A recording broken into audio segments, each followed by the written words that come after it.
Imagine dying after another exhausting day at work, only to wake up as the most hated villainess inside the dating game you finished the night before. But she doesn't turn out to be lucky. She doesn't become the heroine who gets the prince. She becomes the noblewoman destined to lose everything, have her engagement destroyed, be stripped of her status, and spend the rest of her life locked away. But unlike the original Iris, she already knows exactly how the story ends. And this time, she's determined to rewrite it, even if it means outsmarting an entire kingdom. The story starts with the young prince looking down with a serious expression and calls out to Yuri. With an intense gaze, he asks her to become his queen. Yuri looks up at him with wide eyes and a slight blush on her cheeks. The prince stands close to Yuri, explaining that he will be shouldering the nation as its prince in the future. He admits that hardship surely awaits him, but he firmly believes he can overcome any challenge if he has her by his side. It turns out to be a game, where a girl lies in bed holding a handheld gaming console directly over her face. On screen, a choice prompts the player to select yes or sorry, while the game character vows to protect Yuri, thanking her and admitting that things may get tough because he cannot imagine a world without her anymore. The game screen shows the characters leaning in for an embrace as the dialogue invites Yuri to build Tansmiria's future together. The girl suddenly sits up fast in her bed, pumping her fist and shouting in pure excitement.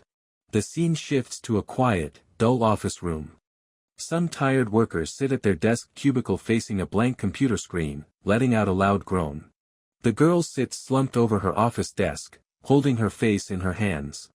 She regrets staying up to play video games until 2 in the morning but reminds herself that she just needs to hold on because it is Friday.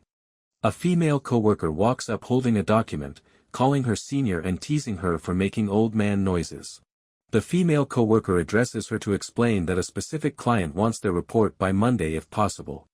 Hearing the news, the young woman completely collapses onto her desk next to her computer keyboard. Her coworker calls out to her nervously. The girl wonders if she could trouble her to gather the data before the day ends, leaving her to silently mourn the loss of her weekend. The senpai leans back in her office chair and stretches her arms high above her head with a deep sigh. She notices the clock on the wall and realizes it is already very late. She wonders if she even has any food left at home. Walking home along a dark street illuminated by tall street lamps, that girl listens to music with earphones plugged into her ears. Suddenly, a sharp screeching sound cuts through the night behind her. At this point she has no idea that her entire life is about to change, so subscribe, and let's see what happens next. A large van swerves violently, its headlights casting a blinding white glare directly onto the young woman standing in the middle of the street. The vehicle speeds right toward her as she freezes in shock. A briefcase hits the asphalt hard, and blood drops scatter across the pavement nearby. Amidst a blur of chaotic sounds, a panicked woman rushes to call for an ambulance, while senpai from the office reaches out a trembling hand before her consciousness begins to fade entirely. Everything goes dark as a single, open hand rests limply against the black background. The girl feels her body become incredibly heavy, and a deep chill settles cold to the bone. Pain throbs through her, and she realizes she can no longer find her own voice. A pair of wide, startled eyes look upward as a blinding flash of white light ruptures the darkness. The thoughts wonder if these are long-lost memories, confused by a distant sound. A voice echoes out from the light, desperately calling the name Iris. Inside a grand cathedral hall, the prince stands protectively with Yuri clinging to his arm. He glares down at a long-haired girl named Iris, who is being held down by a guard. The prince sternly demands to hear any excuse she might have for her crimes against Yuri. Iris looks upward with wide, disoriented eyes. Opposite her, the prince looks down with a cold expression, waiting for her response. It looks like the office worker has entered the game world as Iris. Iris stares ahead with wide, trembling eyes and a completely shocked expression. She stammers out the name of Lord Ed in absolute confusion. Iris clenches her fist against the floor as she trembles in shock. Looking past the stone pillars of the grand hall, she notices a crowd of students whispering and staring directly at her. She suddenly recognizes this exact situation. Iris realizes that she has been transported into the exact world of the video game she played. In front of her stands the heroine, Yuri, alongside Lord Ed and several other love interests. Looking at her own hands, she realizes that she has become Yuri's rival, Iris. Iris stares wide-eyed in sheer panic as the grim reality settles in. She recognizes this specific moment as her own judgment scene. Knowing exactly what terrible fate awaits Iris after this confrontation, she freezes in fear. She realizes that she must find a clever way out of this dangerous situation immediately, or she will face complete ruin. Iris suddenly jerks her arm away with a sharp exclamation of surprise. The guard holding her looks down with a stern expression, surprised by her sudden movement as she tries to free herself from his grip. She turns her head away sharply and asks the guard to please let her go. Iris calls out his name, Dorson. The girl looks directly at Dorson, asking him to let go because his grip hurts. She reminds him that he is the son of the knight captain, Drunasama, and that a knight exists solely to protect the weak. Iris questions if a true knight would use raw force to hold down a weak woman such as herself. Nearby, another young man standing with his arms crossed watches the intense exchange with a calm gaze. A young man named Byrne speaks up with an irritated expression, demanding that Iris think more carefully about her jokes and scoffing at the idea of her calling herself weak. Yuri watches anxiously as Iris suddenly admits to everything, openly stating that she certainly harassed the Baron's daughter, Yuri Neuer. Byrne reacts to her calm, immediate confession with a stern expression, observing that she is admitting it quite readily, to which Iris quietly agrees. Iris stands tall and looks directly at the group, explaining that they created a massive scene like this and used everyone's time just to determine something they had already decided upon. Iris calmly responds that this is simply her own way of showing her sincerity. Lord Ed glares at her with deep annoyance and demandingly asks her why. Ed shouts in anger, demanding to know exactly why she chose to harass Yuri. Iris softly asks if that is really a question he should be asking right now. A group of surrounding students watches the confrontation in absolute silence. Iris addresses the entire room, explaining that because she does not expect to be meeting everyone again, she wants to make use of this place to bid them all a final farewell. She performs a graceful bow, thanking everyone for everything and expressing that being in the same grade, at the same school, and being treated well by them is something she cannot thank them enough for. Lord Ed, Yuri, and Byrne all watch her with expressions of complete shock and confusion as she holds her dress. Iris turns around to depart, declaring that she bids the group farewell. Ed stands watching her walk away and sharply calls out to Iris to wait.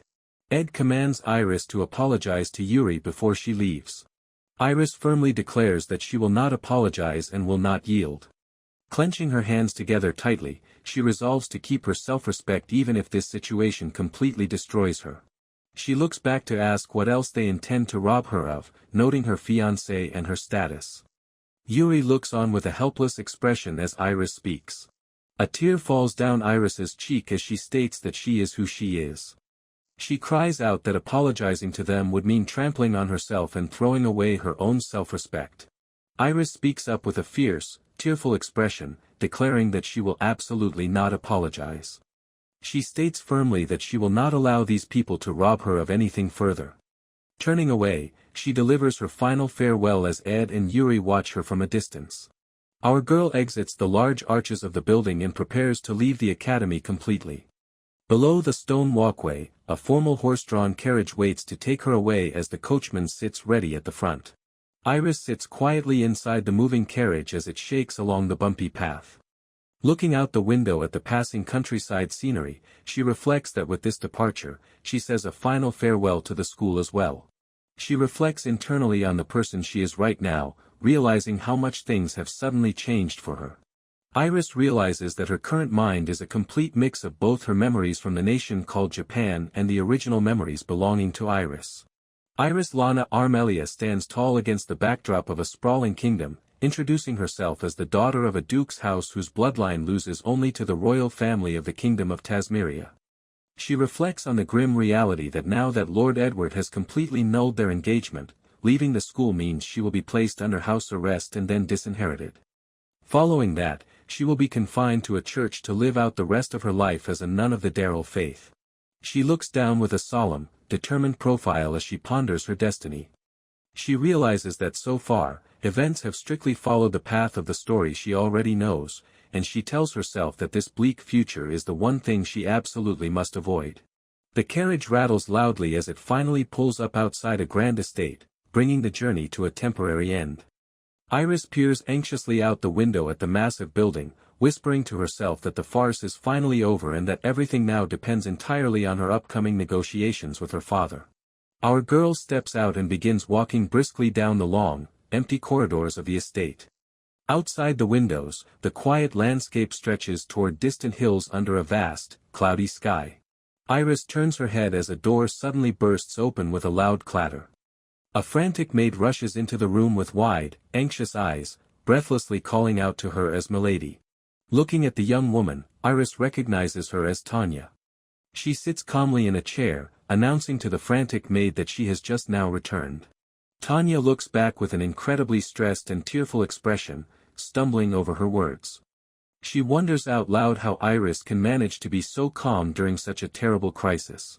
Tanya turns her back, shaking with emotion as she admits that she is just so overwhelmed by the sudden news. Iris gently asks her to calm down, showing a slight look of worry herself. Iris tries to steel her resolve, telling her that now is absolutely not the time to wallow in sorrow. Iris sits quietly across the room, gently inquiring if Tanya has finally calmed down. Standing tall before her lady, the maid softly offers her formal apologies to Iris for losing her composure. Tanya stands straight with a serious expression and informs Iris that her father will be back by tonight. Hearing the update, Iris rests her chin on her hand and quietly notes that she understands. She asks Tanya if she could bring her a drink to relax with until her father arrives. Tanya prepares a hot beverage and places it onto the table. Iris holds the warm cup in her hands, taking a quiet sip and gently thanking Tanya for the drink. Tanya stands by with a resolute expression, firmly declaring that royalty or not, she will never forgive a man who betrayed her lady. She adds that she feels this way regardless of what Iris's father, the Duke, might say about the matter. The maid pledges her complete loyalty, stating that impudent though it may be, she does not serve the Armelia Duke house but has always served only Iris. She smiles warmly and vows that she will always be on her side, leaving Iris feeling deeply blessed as she looks up with a tender smile. Our girl turns to Tanya with a gentle gaze and asks her to think about herself first. She admits with a downcast look that her own willfulness has caused trouble for everyone. Iris sits back in her chair, explaining that considering what is to come, anyone who desires it may be free of her whenever they wish. Tanya looks up suddenly with wide, shocked eyes, calling out to her lady. Tanya drops her head and clenches her hand into a tight fist against her dress. Deeply moved, she begs Iris to please not say anything more. Tanya looks back on a dark memory of herself, remembering that she should have died back then. She looks toward Iris with a solemn face, stating that the one who saved her was Iris. She places her hands over her heart and closes her eyes, declaring that her life belongs entirely to her lady. Opening her eyes with a calm smile, she promises that she will only leave Iris's side when either her life comes to an end, or when Iris decides that she no longer needs her. Our girl offers a gentle, affectionate smile as she holds her teacup. She lightly teases Tanya, remarking on how sweet her dedication is and asking if that means she will truly never leave her side for the rest of her life. She looks out thoughtfully, wondering if there is any greater happiness than this quiet moment of shared loyalty. Iris leans across the table, gently reaching out to envelope Tanya's hands on her own. She softly explains that she truly understands how Tanya feels now, but wants her to remember that there is always more than one way to find happiness in life. Tanya stands quietly, accepting her lady's words with deep devotion. Tanya speaks up with an affectionate, tearful smile, specifically naming Lyle and Reem. She explains that everyone who was in the exact same desperate situation as she was feels the exact same way. She urges Iris to keep in mind that their complete devotion is shared by all of them, causing Iris to look up at her with a touched expression. A polite knock rattles the wooden door, and Iris calls out to the visitor to come in. The door swings open with a soft click, and an older woman steps cautiously into the room, addressing Iris respectfully as Milady. She states that the Duke has returned to the estate. Iris reacts with a tense and worried expression upon hearing the news. An older woman steps into the room and informs Iris that the Duke is calling for her. Looking back with a startled expression, Iris is taken completely by surprise that her father has arrived so early. Our girl mentions that she heard her father would not be back until evening. The maid explains that he has apparently returned early specifically to deal with her matter. Iris listens quietly while looking down at her teacup. She admits that it may be presumptuous of her to speak up, but the woman firmly believes there is absolutely no reason for Iris to be scolded this time. Elle steps forward alongside Tanya and reassures Iris that everybody in the manor stands as her ally, urging her lady to hold her head high when she meets with the Duke. Hearing these words of unwavering support, a soft smile forms on Iris's face. Elle gives her final encouraging words as Iris prepares to leave the room. Iris accepts the support and quietly thanks Elle before stepping out to face her father. Before heading inside to the meeting, our girl looks back and asks Tanya to wait there as well. Understanding her lady's command, Tanya gives a quiet nod of acknowledgement. Iris knocks lightly, asks for permission, and enters the room. Standing before her father, she politely bows her head and apologizes for taking up his valuable time on this day. Sitting regally in his chair by the window, Iris's father looks toward her with a stern expression. He immediately demands to know if she truly understands the sheer gravity of what she has done. Iris calmly responds that she has not. She steadily explains that she does not believe she has caused trouble for her father as the Prime Minister, nor as the Duke, but clarifies that she is simply apologizing to him as her own father. Her father reacts with visible intrigue, asking for the reasoning behind her statement. Standing firmly across the room, Iris prepares to explain her point by starting with her first reason. Iris argues that all her actions amounted to nothing more than verbal harassment based entirely on circumstantial evidence, giving the Prime Minister no real reason to get involved.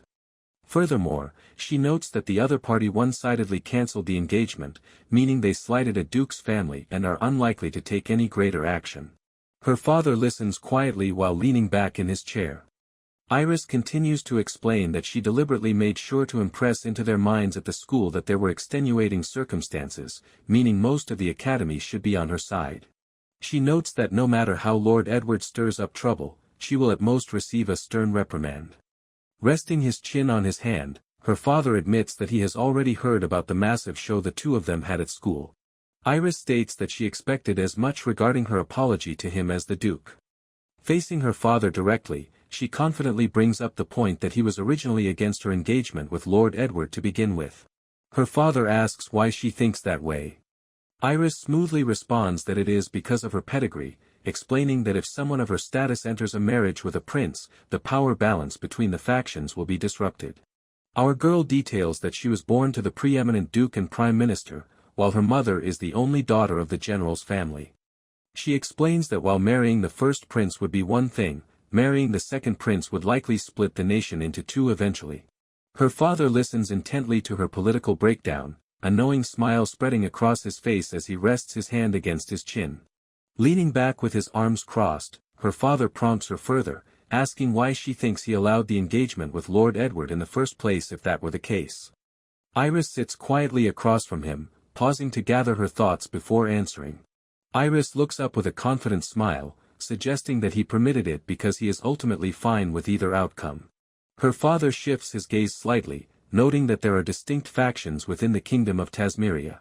Iris reflects internally on the political landscape, noting the complex rivalry between the faction of the first prince, born to the true and first queen, and that of the second prince, born to the second and only living queen.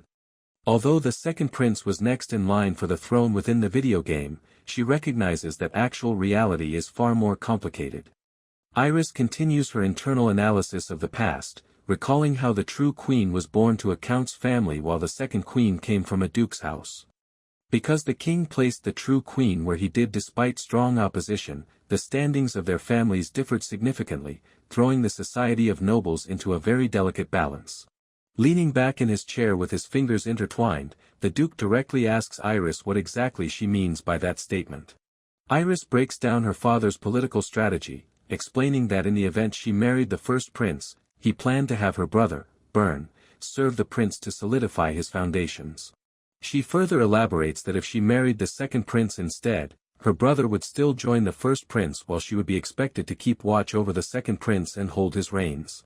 Looking away with a faint, knowing smile, Iris remarks that the former option would have been extremely simple and required absolutely no effort. She adds that as her father, it probably would have been his preferred choice. She sharply points out that Byrne has placed himself completely in the second prince's camp. Smiling with supreme confidence, she looks directly at her father and suggests that he should have been aiming to cancel the engagement all along, leaving the Duke momentarily stunned into silence before a small smirk breaks across his face. The Duke suddenly places a hand over his face and bursts out into a loud, booming laugh that rings entirely through the room. Iris flinches in surprise at her father's intense reaction. Standing up from his desk and turning his back toward her to look out the window, the Duke openly admits that he certainly was aiming for that exact outcome.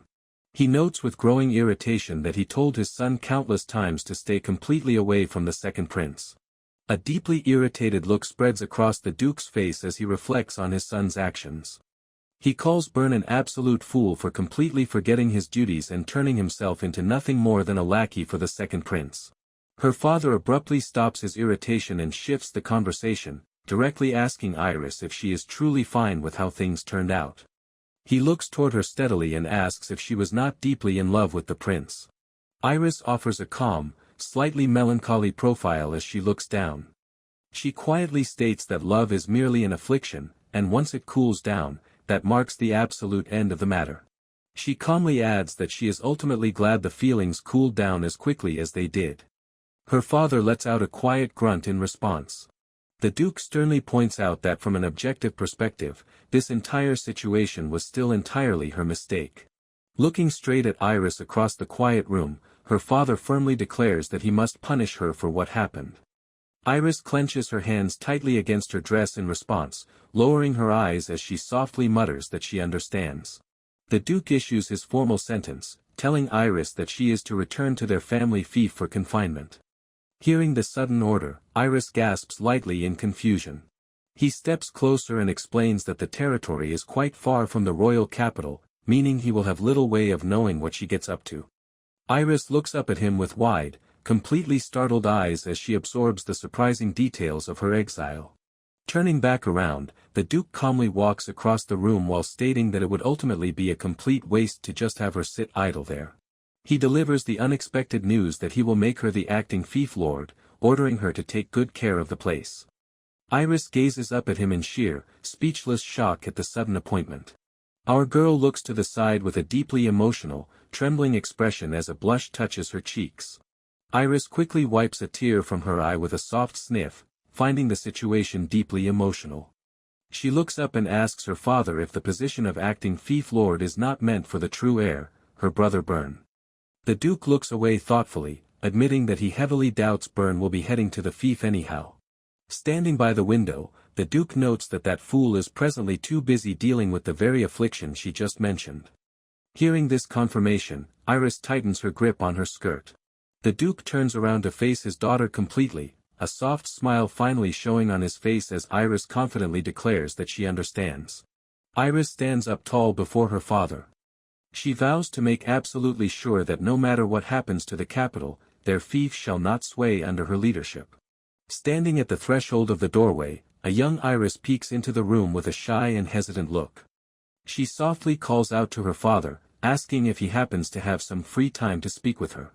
Her father turns around from across the room and kindly asks what is wrong, wondering if she has finally found something she wants for her upcoming birthday present. Iris looks down slightly, confirming that she wants to speak about that exact matter. Iris steps forward into the room to address her father directly. She reminds him that he has always told her to help those who are in need, looking up at him to see if he remembers his own words. A flash of memory shows Iris recounting her trip to town earlier that day, where she discovered a lone girl collapsed directly on the side of the road. She explains that the helpless girl does not seem to have any surviving relatives or anyone to care for her. Iris looks directly at her father with wide, determined eyes. She firmly states that she does not need an expensive birthday present this year, pleading with him for something else instead. She looks directly at him and asks if she could keep that collapsed girl with her as her birthday gift. The door to the office opens, and a worried woman named Melris rushes into the room to speak with the Duke. She asks with deep panic if the grim news about Iris is true, but the Duke stands calmly by the window and reassures Melris that he decided against sending their daughter to the church. Melris looks up in complete astonishment, covering her mouth with her hand in surprise. The Duke further explains his sentence, stating that he decided to have Iris return to the fief to work directly as the acting fief lord. Melris sits down on the couch and questions if that massive burden might be a bit too much for a young woman to carry.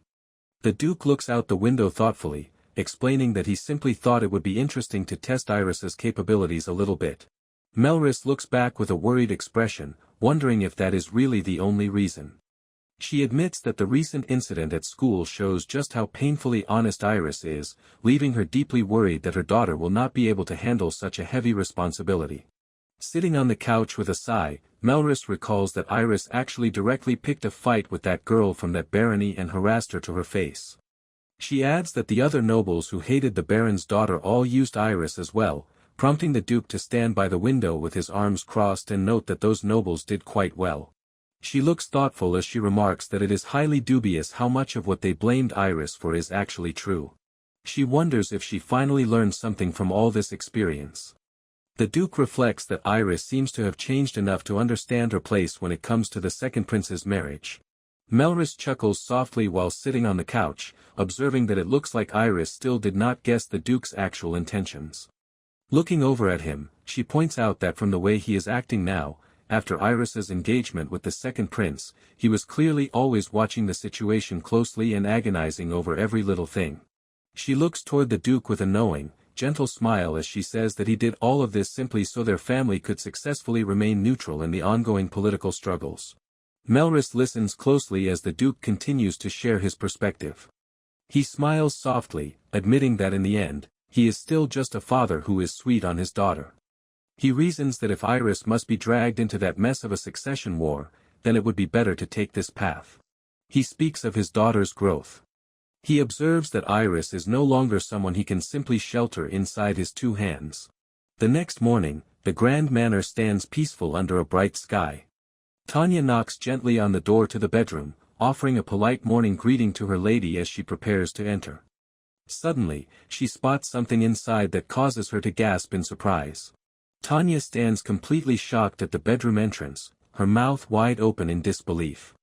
She cries out frantically to her lady, totally caught off guard by what she sees. Iris sits calmly on her bed stretching her legs, completely unfazed as she greets her maid with a relaxed morning wish. Tanya closes her eyes in deep frustration and clenches her fists, loudly protesting that it is absolutely not the time to be saying good morning. Tanya demands to know what on earth her lady is doing in such a state. Sitting on a simple mat on the floor, Iris looks back blankly and repeats the phrase in mild confusion. She raises her arms high above her head to stretch, explaining that she thought she would perform some morning exercises for her health.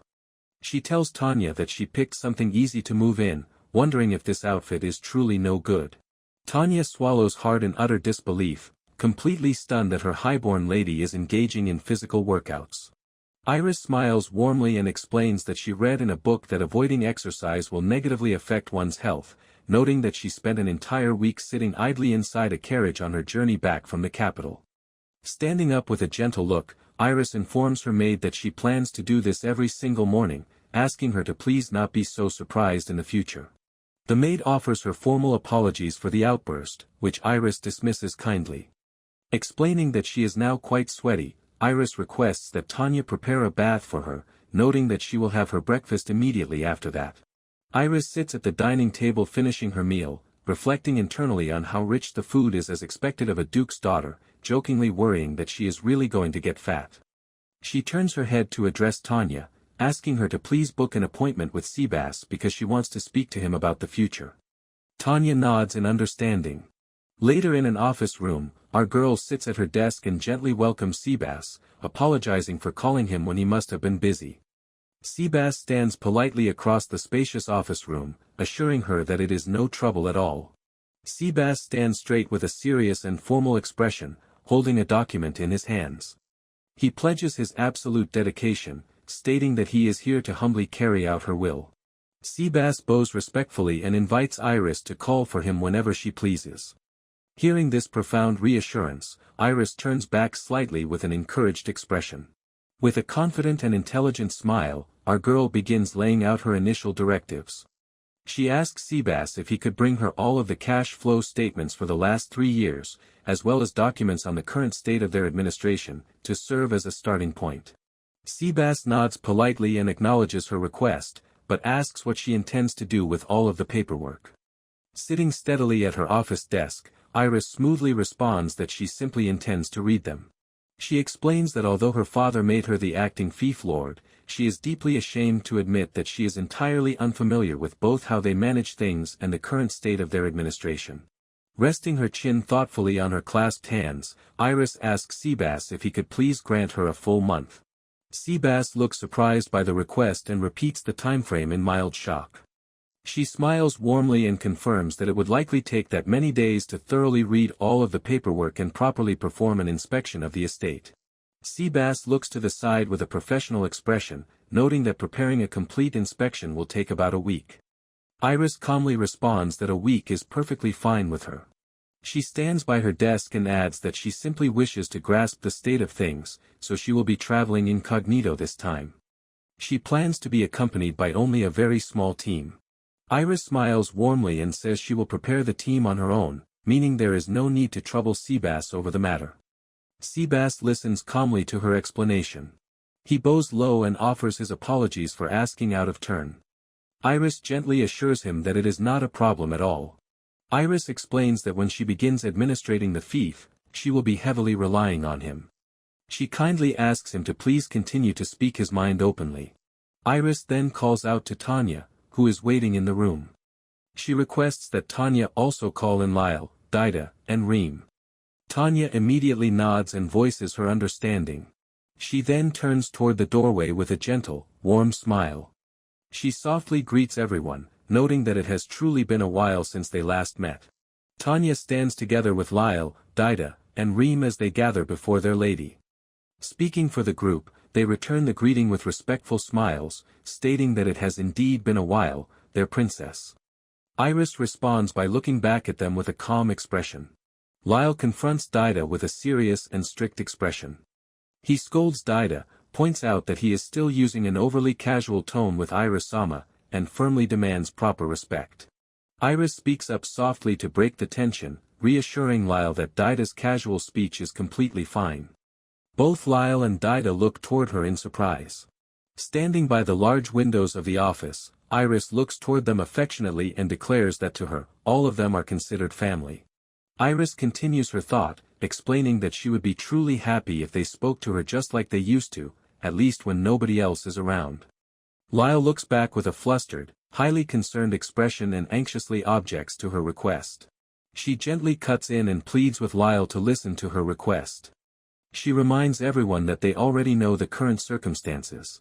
Iris explains to her retainers that Edward has officially cancelled his engagement with her, which is the exact reason why she has returned to this family fief. Reem completely erupts in anger, clenching her fists tightly with a highly stressed face. She loudly exclaims that she really cannot accept this, questioning why the engagement had to be cancelled and why her lady must suffer house arrest.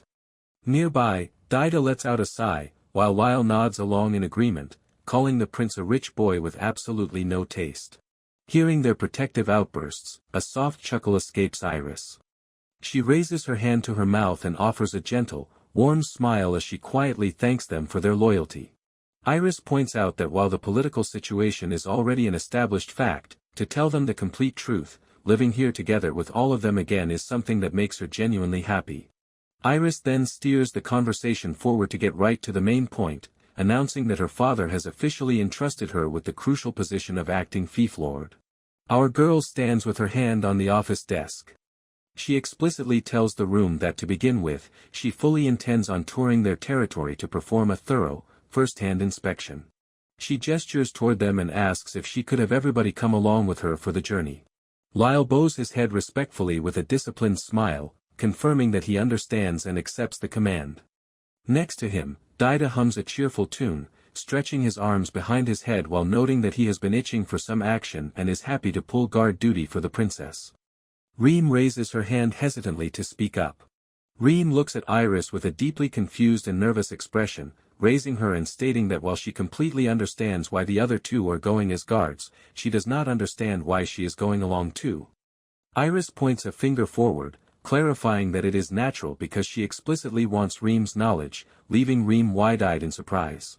Our girl details her reasoning, reminding Reem that she has read every single book in their library, including all historical records and geographical texts on the land. Reem listens quietly as Iris explains that having that specific background knowledge of the area makes an absolute difference for the administration of the fief, and she wants to rely on the intellect Reem gained from those pages. Reem breaks into a bright, joyful smile upon hearing Iris's words. Deeply moved by her lady's trust, she happily accepts the role, promising that she understands the task and will do her absolute best to use her knowledge to help. She turns her focus back to the overall logistics of the upcoming trip. She states that she plans on departing in 2 days, instructs her group to speak to Tanya if they need anything, and officially leaves the travel preparations to her head maid. Tanya nods smoothly in understanding, while Iris turns to Lyle to ask if someone could contact Moneda for her. Lyle repeats Moneda's name in mild surprise before Iris firmly confirms it. Iris sits at her office desk stacked with paperwork, recalling that Moneda was working at the Merchants Guild. Lyle places a hand to his chin and confirms that he hears Moneda has been working as an accountant. With a pleasant smile, Lyle tells his lady to leave it to him, promising that he will personally contact him. Iris expresses her gratitude and instructs him to please do so. She turns her profile toward Lyle to add a final request regarding the meeting.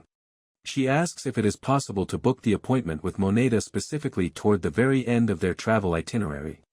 Facing her steadily with a calm smile, Lyle answers that he understands the instructions perfectly. As the details for the inspection are finalized, Iris softly thanks Tanya for her quiet support in the background. Outside the room, a thick bush stands still by the office grid window while stacks of heavy books remain neatly piled up on the workspace inside. Tanya stands quietly in the room, her thoughts drifting back to her first meeting with Ojo-sama. She gazes outward with a gentle, reflective look as the memory begins to unfold. Reflecting on the past, Tanya remembers that it has already been 10 years since that fateful period of her life. Her mind flashes back to a bustling marketplace, where an angry shout labeling someone a thief echoed sharply through the crowded stalls. Tanya vividly remembers collapsing directly on the hard ground, completely exhausted and starved. As an angry mob surrounded her, she could only grasp at the dirt, desperately wondering how many days it had been since she last ate and if she was truly going to die right there. Suddenly, a young Iris rushed over to her side. The young Iris tightly held onto the collapsing girl, shouting desperately for her not to give up. Shortly after, the young lady personally brought a spoonful of warm food to feed her, offering her a lifeline while an older maid watched anxiously from the doorway. The scene shifts to outside, where a cheerful Iris claps her hands together with a bright smile, calling out to Tanya to share her thoughts under the open sky. Iris looks back at Tanya with a happy smile and shares that she actually got engaged with Edward-sama. Standing in the background, Tanya smiles gently and offers her sincere congratulations to her lady. The view shifts to a quiet landscape featuring a large manor building overlooking a distant village. Back in the room, Tanya stands properly and welcomes her young lady back, politely inquiring how life has been at school. The warm tone vanishes as a dark, intense voice echoes with absolute hatred. Tanya vows never to forgive Yuri Neuer, cutting through the silence like an angry curse. Tanya gasps softly as her eyes fly open, snapped out of her deep thoughts. A grandfather clock stands tall in the room, its pendulum swinging quietly while Tanya stands patiently nearby. Iris looks down at the open book in her hands, continuing her work at the desk packed with paperwork. Tanya gazes at her lady with a gentle, affectionate look. She addresses Iris respectfully and asks her young lady to please let her know when she can finally take a break from her heavy work. Tanya reflects internally on the profound gratitude she holds for her lady, remembering that Iris-sama gave her a genuine reason to live.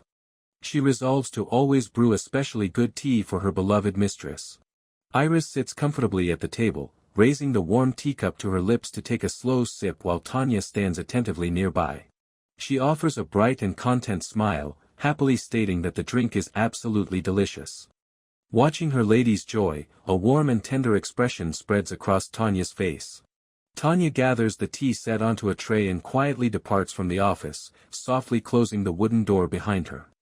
Walking away into the corridor, she thinks to herself how glad she is that her lady's beautiful smile has finally returned. Tanya walks steadily down the long, empty hallway of the estate with the tray in hand. She resolves internally that this time, it is going to be her turn to completely protect Iris-sama, while idly wondering if she should brew a soothing herb tea for the eyes next time. Iris stands alone on a path in the countryside. Nearby, the heel of her boot snaps as she steps. She pauses, wondering if this is where the stables are located. As she stands there, she turns around and moves toward the source of a sound. The sound of metal clinking echoes through the air. Iris looks toward the direction of the noise with a curious expression. Lyle acknowledges Iris, addressing her as Ojo-sama. Iris looks toward him with a surprised expression as they face each other. Iris gasps in surprise, finding it hard to believe that Lyle recognized her. She asks him if he has eyes on the back of his head as he smiles at her.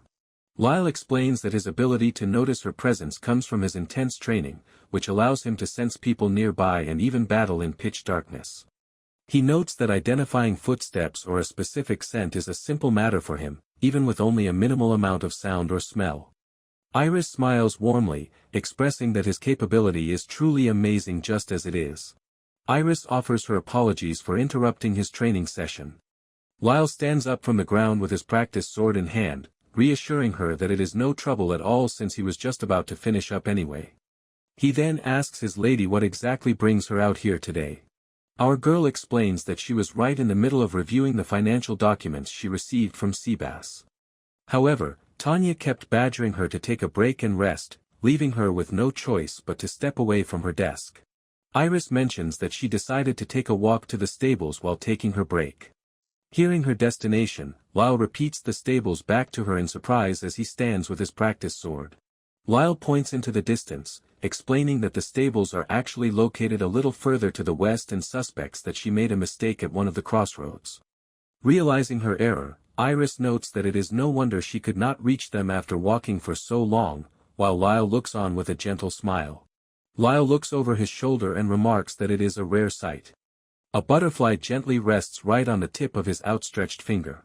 He watches her walk, explaining that it is unusual to see her strolling around the garden like this. Iris shifts her gaze downward, admitting that Lyle might be right about that. She looks away thoughtfully, reflecting on how it has simply been a very long time since she last returned home. She turns her head back to catch his attention, addressing him by name.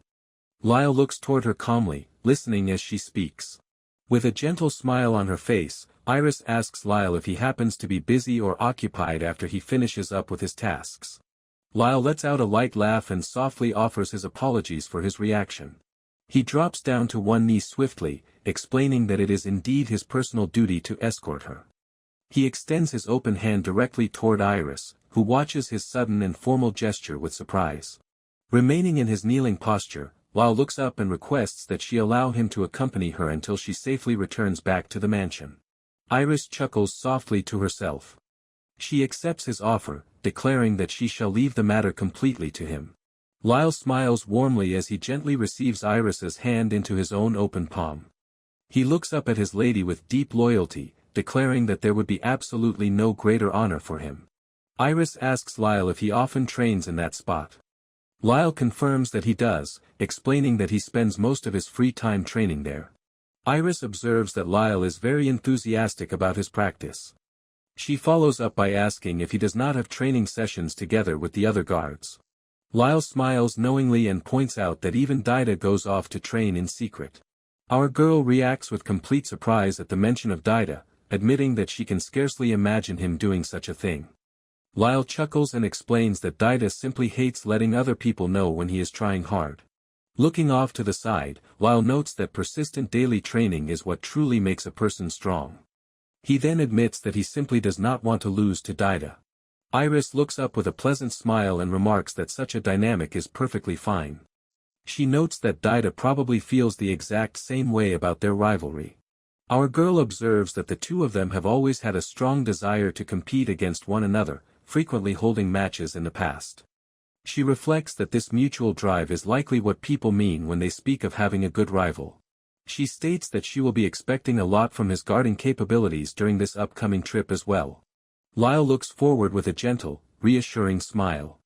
He responds by asking his lady to please leave the matter entirely to them. A horse-drawn carriage loaded with luggage travels smoothly down a wide open road in the countryside. The carriage wheel spins rapidly over the ground. Outside, Lyle and Dida ride their horses steadily alongside the moving vehicle to maintain their guard duties. Inside the clattering carriage, Iris focuses deeply on reviewing a stack of paperwork. Tanya watches her closely from across the seat and anxiously asks her young lady if she is feeling well. Tanya lets out a deep sigh of worry, pointing out that even though Iris originally requested a full week, she managed to finish reading all of the documents in just 2 days. Tanya strongly urges her lady to care for her body a little bit more. Iris offers a gentle, slightly sheepish smile and thanks Tanya, but assures her maid that she is perfectly fine. Meanwhile, Iris reflects internally on how she used to work for a tax office during her past life. Our girl continues her internal reflection as she glances at the neatly arranged stacks of paperwork on the table. She remembers that thanks to her previous career, she is fairly skilled with income and expenditure statements as well as general accounting work. Because of this background, sorting through the massive mountain of administration documents was not particularly difficult for her at all. Iris ponders silently to herself, amazed that her professional skills from a past life would ever become useful in a fantasy world like this. As she drifts off into her private thoughts, Tanya calls out to her lady once again to grab her attention. Tanya responds positively as Iris begins to lay out the details regarding their upcoming travel schedule. She looks over a map spread out on the table before them, explaining that since they cannot tour the entirety of the fief this time, they will focus their efforts strategically. She states that they will focus on the south, where tax income has decreased, and the east, where tax income has conversely increased. Iris traces a path along the map of the Armelia territory with her finger, detailing that they will first head south from their fief capital until they reach the southernmost village. After that, they will travel to the coastal port town in the east, concluding their travel itinerary with their scheduled meeting alongside Moneda. Our girl offers a warm and pleasant smile, admitting that it might turn out to be a somewhat long journey, but notes that she truly looks forward to traveling together with them. Listening to her words, both Tanya and Reem smile back supportively from across the carriage seat. The rhythmic, heavy clattering sound of the moving carriage echoes continuously through the air. The carriage reaches a bustling town where many citizens walk alongside grand buildings. Looking outside, Iris observes that the area seems incredibly lively. The vehicle continues to clatter along the road. Looking out the window, Tanya notes that the city is highly developed, explaining that some people even refer to it as the second capital of the country. Iris spots a starkly different area filled with broken structures and run-down buildings. She looks toward her companion and asks Reem what that place is.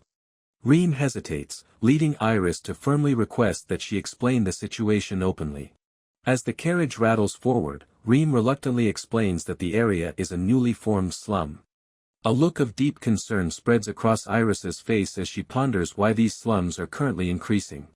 Reem explains that there are many different reasons for this growth, including people migrating from other fiefs, individuals burdened with debts, and dreamers who arrived only to end up struggling for food, alongside families who have lived in poverty for generations.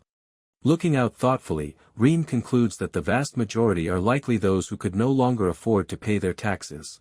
She continues her explanation, noting that the second and third sons of farmers frequently end up living in the slums. As the carriage wheel clatters along the street, Iris listens quietly before asking when the last time their fief adjusted the tax rates. Reem informs her that the tax rates were last changed 5 generations ago. Iris reacts with complete surprise, muttering to herself about the policy remaining entirely static for so long as she deeply considers the nature of these taxes. The horse-drawn carriage moves steadily along the bumpy road.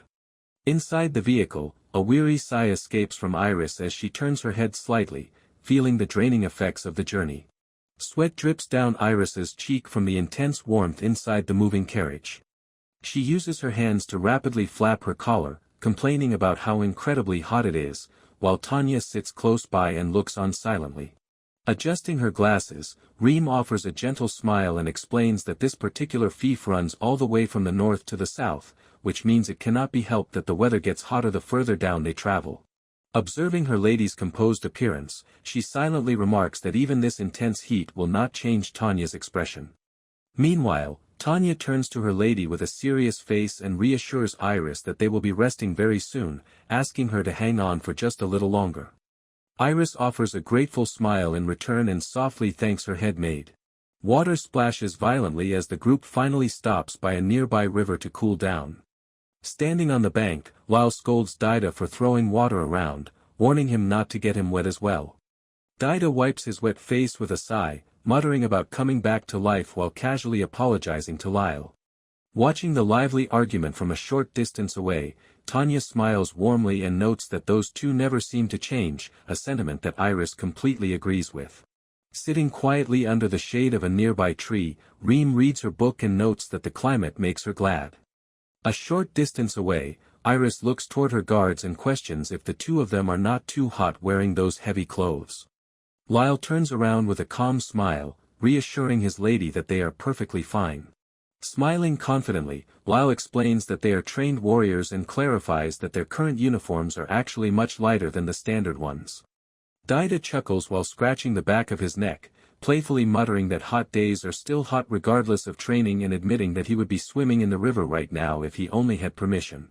Tanya maintains a strict expression, firmly declaring that she will absolutely not allow Daida to go swimming even if Iris gives her permission. Daida looks away with a disappointed sigh, while Iris stands next to her maid and chuckles softly at the exchange. Later, the carriage wheels spin smoothly as the group resumes their journey. The carriage arrives at a crowded southern village surrounded by worn wooden houses. Iris walks through the village streets with a highly serious and troubled expression, accompanied closely by Tanya, Lyle, and Daida. Iris clenches her fist tightly against her skirt as the grim reality of the village sets in. Looking on with a deeply concerned expression, Reem softly explains that the weather is simply too hot for the local crops to grow well in this area. The harsh conditions mean that the crop return is lower, which inevitably makes the overall burden of taxes much heavier for the villagers. Iris rests her chin on her hand, her expression deeply serious as she reflects on the agricultural crisis. She realizes that what they truly need in this southern territory is to find some other source of income other than crops. Reem watches anxiously as Iris suddenly looks up with a calm, reassured smile, declaring that everything is fine.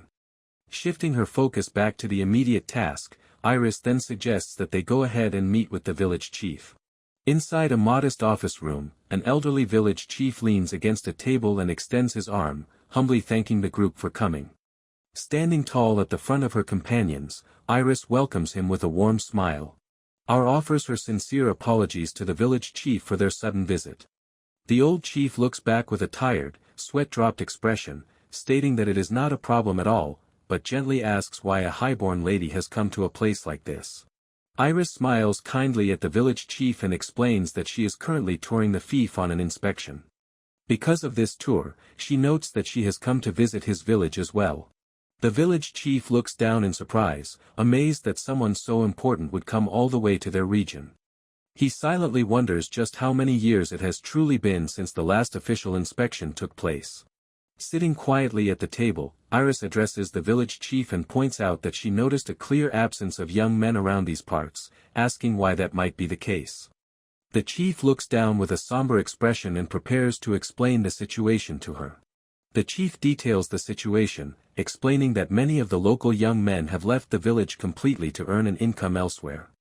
He notes that this trend is especially common among the second and third sons of the families, adding that since they are unlearned, the vast majority aspire to join the military. Clenching his weathered hands tightly together on the table, the village chief signs heavily.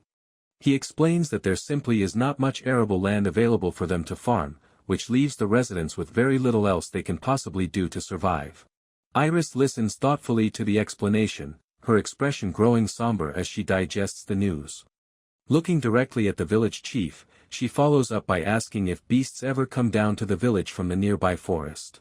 The village chief admits that beasts appear occasionally, but they rarely encounter any large ones, leaving the residents to simply try their best to handle the situation on their own. Hearing his words, Iris realizes that the reach of the national military does not extend far enough to cover a tiny village like this, leaving them completely vulnerable when issues of public safety arise. Iris stands up from the table. She offers her sincere thanks to the village chief for sharing the information and announces her plan to have a look around the interior and surrounding areas of the village immediately, politely declining his offer to provide a guide. Standing by a wooden fence as the wind rushes past, Iris looks out over the wide, dry landscape where some local children stand in the distance. She ponders silently on the fact that the village chief does not seem to have changed anything about their management, realizing with a heavy heart that this southern village is in desperate need of far too many things. Our girl stands in profile, her gaze sharp and focused as she deeply reflects on everything the village chief explained during their meeting. She recognizes that the community needs much more than just financial aid, identifying that they lack a school, a hospital, and most crucially, a proper workforce to sustain themselves. She reflects bitterly on the current condition of the territory.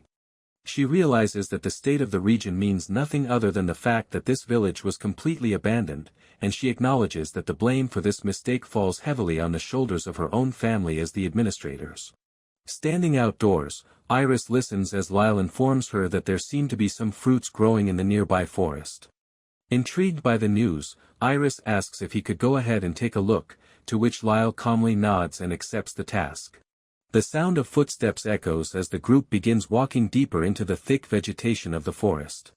Looking around at the dense leaves and peculiar plants, Daida raises his voice in amazement, remarking that there is all sorts of weird stuff hidden in this area. Daida reaches out to touch one of the large leaves, pointing out that you do not see any of these specific plants in the royal capital, noting it is just as expected of the south. Further back in the woods, Reem clasps her hands together with wide, shining eyes, deeply moved just by looking at the unique varieties of fruits growing around them. Iris stops to observe a cluster of round fruits hanging low from a nearby branch. Turning her head toward her companion, she points a finger forward and asks Reem if this particular fruit only grows in these southern parts. Reem looks up in surprise, pausing to consider the question before confirming that she thinks so. Reem continues to explain that because the people in the royal capital are entirely unused to this specific variety, it does not pay off financially to bring the fruit all the way there. Standing with his hands behind his head, Daida playfully argues that he would personally buy the fruit simply because he has never seen it before. Tanya turns her back to him, bluntly muttering that such a thought applies only to him. Daida complains about how incredibly cold Tanya is acting toward him. Suddenly, a distinct rustling sound cuts through the dense brush nearby as Daida turns his head, catching sight of something unexpected and loudly calling out to Reem in surprise. Iris gazes onward with absolute shock as Daida holds up a large, textured pod to show the group.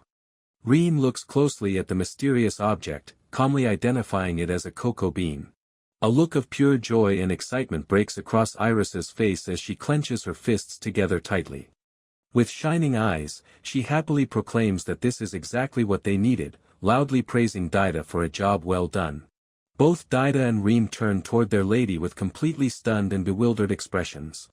Caught entirely off guard by her intense reaction, they can only mutter in quiet confusion as they try to process her sudden outburst. Iris suddenly lunges forward and clamps both of her hands onto Daida's hands, thanking him enthusiastically. Startled by her sudden closeness, Daida flinches and stammers out in pure confusion, addressing her as princess. Our girl declares that she knows exactly what to do now, reassuring Daida that it is all thanks to him.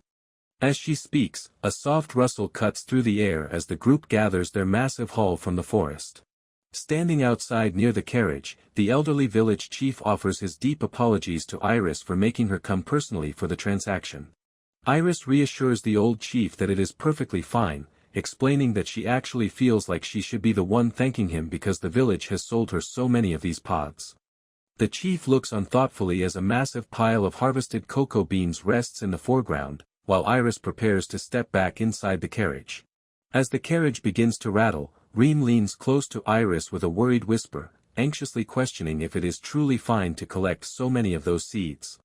Iris looks back at her companion with a calm and curious expression, asking what exactly she is concerned about. As the carriage continues to clatter along the trail with a cart full of sacks in tow, Reem points out that the fruit is really unpopular, noting that it is disliked even here in the south. With a confident smile, Iris crosses her arms and reassures her companion that everything is fine because what she truly needs is none other than those seeds themselves. The carriage moves past a long wooden fence lining the side of the country road. Peering eagerly out the window, Reem gasps in delight as she notices that the wind is blowing in the smell of the sea, to which Iris calmly agrees from across the seat. A sharp whoosh of wind blows past the window as seagulls fly across the bright sky. Reem leans completely out of the carriage door with wide, amazed eyes, caught entirely by surprise as the coastal breeze hits her face. She shouts in pure excitement, happily proclaiming that this is her very first time actually seeing the sea. Ahead of them, a massive port town spreads out along the coast, featuring large buildings, docks, and a sailing ship anchored near the shore. The carriage slowly rolls to a stop amidst the deep rumbling of the wheels as the group finally steps out into the bustling streets of the port town. Looking around at the crowd, Tanya observes that the area is lively in a completely different way compared to the fief capital. Iris nods thoughtfully in agreement, but her focus is suddenly broken as a rough voice calls out from the side, warning her that it is dangerous to idle around in that spot. A large wooden structure rumbles loudly as it rolls through the crowded street. Iris freezes right in the middle of the road with wide, panicked eyes, realizing in a flash of sheer shock that she is about to be hit. Lyle leaps forward just in time, shouting out to his lady. Iris watches with wide, startled eyes as he wraps his arm around her waist and swiftly pulls her out of harm's way. Tanya dashes frantically toward the scene, calling out to her lady in deep concern. Iris raises her hands with a slight sweat drop and softly thanks Lyle for his quick action, to which Lyle firmly responds that it is no trouble at all as long as she is completely safe. Lyle places a hand over his face and lets out a deep sigh of relief, clearly shaken by the close call. He firmly requests that Iris please make sure to have Tanya or someone else right by her side before she moves around by herself in the future. Iris offers a sheepish smile and raises a hand to her face, quietly agreeing to his request. Tanya maintains a serious expression and declares that she will absolutely do so, stating that she would completely hate for a dangerous situation like that to happen ever again while the background chatter of the market continues around them. At a market stall filled with foreign accessories, Iris picks up a necklace and remarks that the items look exotic. Reem smiles and observes that the income is much more stable here due to trade in salt production, which naturally draws people and commerce together. She asks Tanya if the necklace would suit her. Shocked and curious, Tanya raises her hands to question if it is truly real. A local merchant holds up a large, fresh fish to welcome Iris and Tanya, proudly announcing that he brought in a rare catch today. Reem happily jots down notes in her booklet, cheerfully stating that truth is stranger than fiction. Standing a short distance behind the hanging fish, Lyle looks on with a sweat drop, admitting he is shocked that Reem can stand so close to it. Daida steps up to a shop, placing a wide-brimmed straw hat on his head and smiling as a shopkeeper compliments how well it suits him. Iris walks past the stall, giving a small nod as she turns her gaze forward. At the far end of the quiet corridor, Iris stands alone, her back turned as she peers around the corner. Iris turns to look into the dark lane as her hair flutters in the breeze. Suddenly, Daida steps up and firmly grabs her shoulder, calling out to his princess and warning her that she cannot go down that way. Our girl looks back at Daida in mild surprise, pointing out that a place like this seems exactly like the area they need to investigate the most. Daida scoffs slightly and catches her gaze, explaining that guards are not just there to protect her when she is in immediate danger. He adds with a serious tone that keeping an eye out so she does not run into danger to begin with is also their primary job. Iris counters by mentioning that she has him, Lyle, and Tanya along to keep her safe. Daida firmly stands his ground, crossing his arms and directly telling her that she is absolutely not going because the alley is truly dangerous. He continues his dark warning against a shadowed backdrop, explaining that the criminal underbelly has entirely different rules and expectations compared to the surface world. He warns that absolutely no mercy is shown to anyone who violates those hidden rules, noting that while handling one or two thugs is fine, it will be completely over for their small group if a larger criminal organization decides to move against them. She listens intently as he concludes that casually touching a dangerous territory like this will only end up getting her burnt. Daida adds that as she is right now, he bets the people in the criminal underbelly would not even pay her any heed. Iris stands in silence for a brief moment before calmly stating that she understands the situation. She turns her head slightly, declaring that she will give up on entering that area for now. He calls out to her and announces that there is a shop he is interested in, asking if she wants to get something to eat. Lyle agrees with the idea, suggesting that they take a break and get some lunch together. The group heads toward the entrance of a nearby restaurant, where a small bell above the door rings softly as they step inside. Reem stands to the side clutching her stomach as it trembles violently, groaning in deep physical distress and reflecting that truth really was stranger than fiction, and notes that personal experience leads to new discoveries. Iris places a hand to her cheek with a content smile, and praises the delicious seafood as expected of a port city, while Daida chuckles behind her and remarks that their princess has quite a stomach. Lyle turns his profile forward with a thoughtful expression, noting that the fish they ate was certainly raw. Standing next to him, Tanya supports a sweating, groaning Reem and adds that despite being raw, the meal was surprisingly tasty. The strong coastal wind whooshes across a large grassy hill, where the small group stands together under the wide sky. Flocks of small birds glide gently over the vast ocean as the afternoon draws to a close. The sun slowly sinks beneath the horizontal skyline, turning the clouds incredibly red and pretty as it is swallowed up by the ocean. Looking out over the water, Iris softly mentions that one day, she intends to bring a massive change to this region. Gazing intently at the fading light over the water, Iris details her grand vision for the territory. She resolves that one day she will expand this port and increase the trade, using this location to completely connect the port to the rest of the world. She looks up toward the sky, softly wondering out loud to her companions if such a bright future wouldn't be absolutely wonderful. Daida looks over at Iris and teases her about her nice dream, adding that when it finally comes true, she should give him some foreign wine to drink. Lyle interrupts from off-screen, sharply calling out Daida's name to reprimand his casual attitude. Iris giggles softly to herself, looking back at Daida with a warm smile and tells him that he can certainly look forward to it. She reflects internally that this inspection tour was absolutely the right choice, realizing how many things she never knew about, how many things she had never seen before, and how much she has truly learned along the way. Iris turns to look back at her companions with a bright, hopeful expression. She addresses everyone, asking if they would be willing to put their faith in her and follow her once more as she leads the fief into the future. Her companions answer with absolute devotion. Tanya smiles warmly, stating that she entrusted Iris with her all a long time ago, while Reem and Lyle readily give their formal agreement. Daida grins confidently, adding that he will have fun by her side and that following her will definitely be exciting, leaving Iris to look out over the glittering sea with a content, joyful heart. Looking out toward the horizon, Iris feels a deep sense of appreciation and silently offers her sincere thanks to everyone. Late at night, the interior of a room is illuminated by the moonlight shining through a large window. Iris sits quietly on a wide sofa, appearing deeply lost in her thoughts. Suddenly, Daida appears in the room with a knowing smirk, reminding his princess that she shouldn't be leaving her room at this time of night. Iris looks up at him, caught by surprise. Daida points out that even though they are staying inside an inn, it still isn't her home, so he wishes she would be a bit more careful. Clutching her nightgown, Iris smiles sheepishly and offers her gentle apologies, admitting that she simply couldn't sleep. Surprised by his sudden appearance, Iris asks Daida if he had been tailing her the entire time. Daida casually places a hand behind his head with a confident grin, beginning to explain his side of the matter. He gestures forward with an open hand, reasoning that if Lyle and Tanya found out he let her wander about alone while it was his turn as her guard, they would absolutely kill him. Listening to his dramatic concern, Iris rests her chin against her hand with a nervous sweat drop, softly offering another apology for the trouble.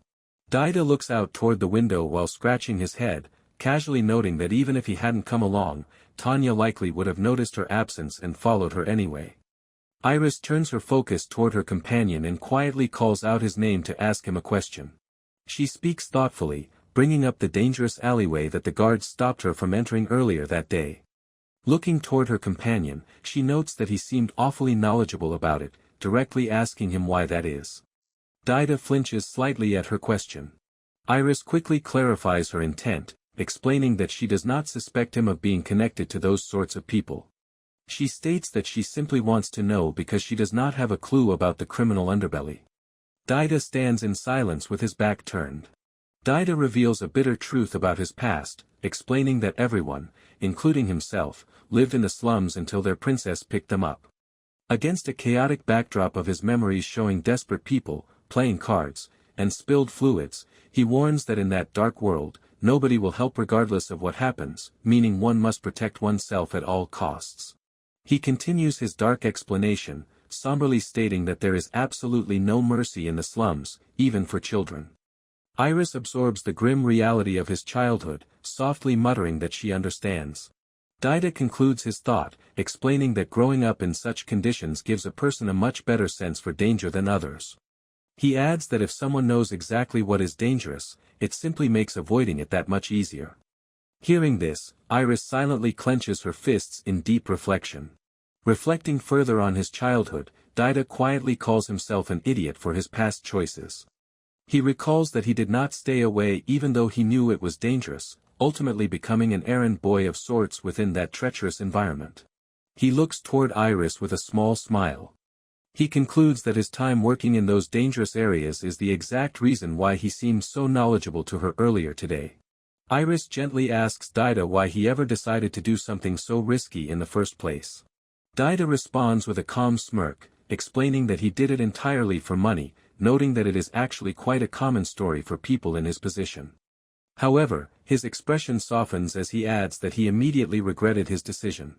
He remembers that a bunch of kids just like him began disappearing from the area. He gazes forward with a serious profile, explaining that by the time he finally noticed the true danger, it was already too late because running away once he was involved would have been the exact same thing as dying. Iris clenches her nightgown tightly, and wonders if that harsh background is the true reason Daida always calls her princess. She reflects on her own life, feeling like a girl raised in a silk cocoon who knows absolutely nothing of the outside world.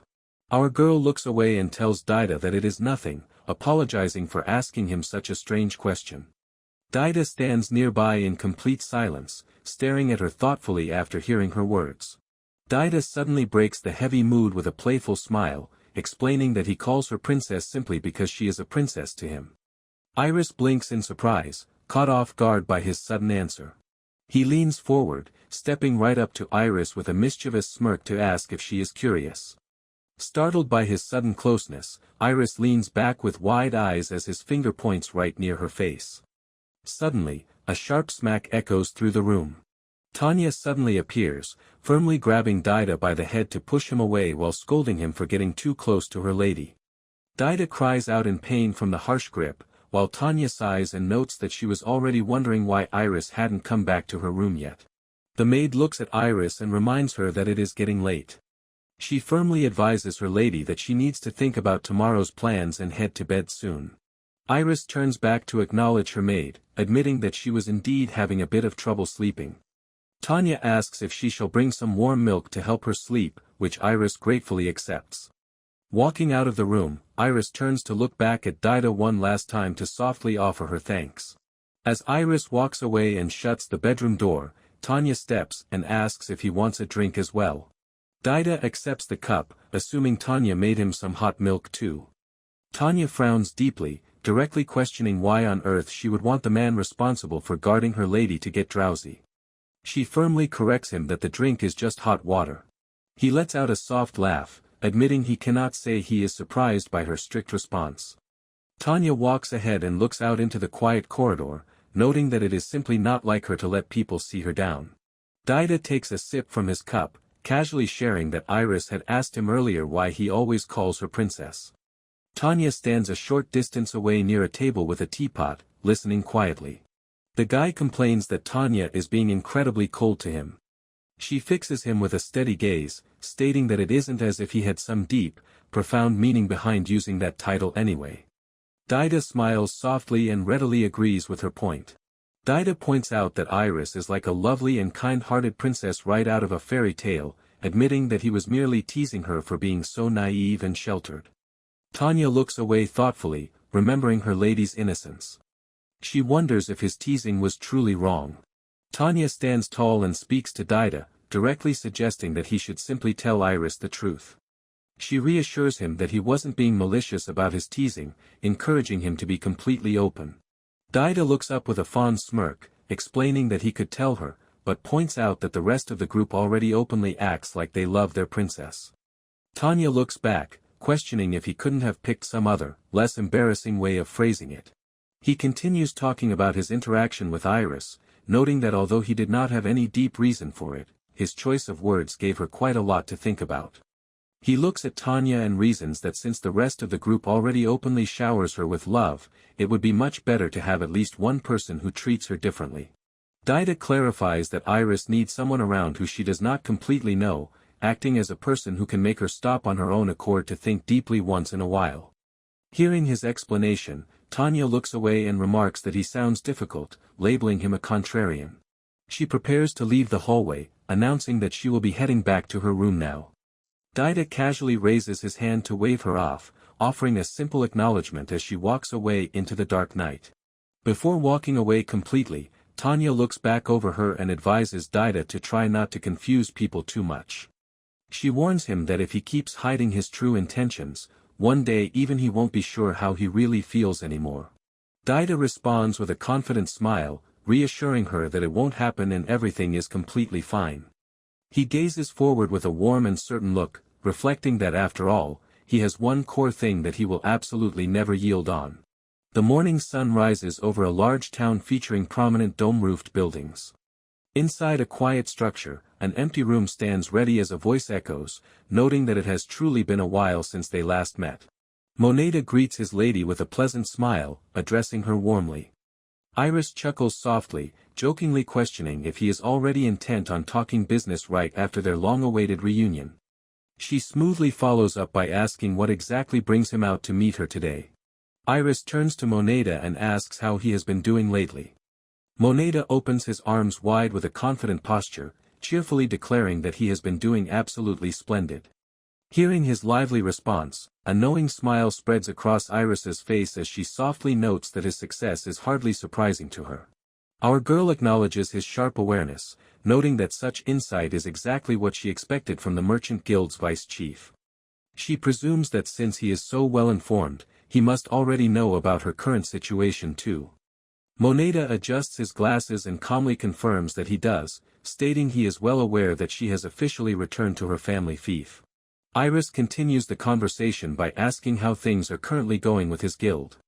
Moneda looks back with a steady smile, reassuring her that everything is going perfectly fine on his end. Iris reacts with a knowing smirk, softly murmuring to herself as she listens to his reply. She subtly drops a sharp detail, pointing out that despite his positive updates, it looks to her as if trade with the capital has actually reduced quite a bit. Hearing her observation, Moneda's eye twitches slightly under his glasses, caught off guard by her directness.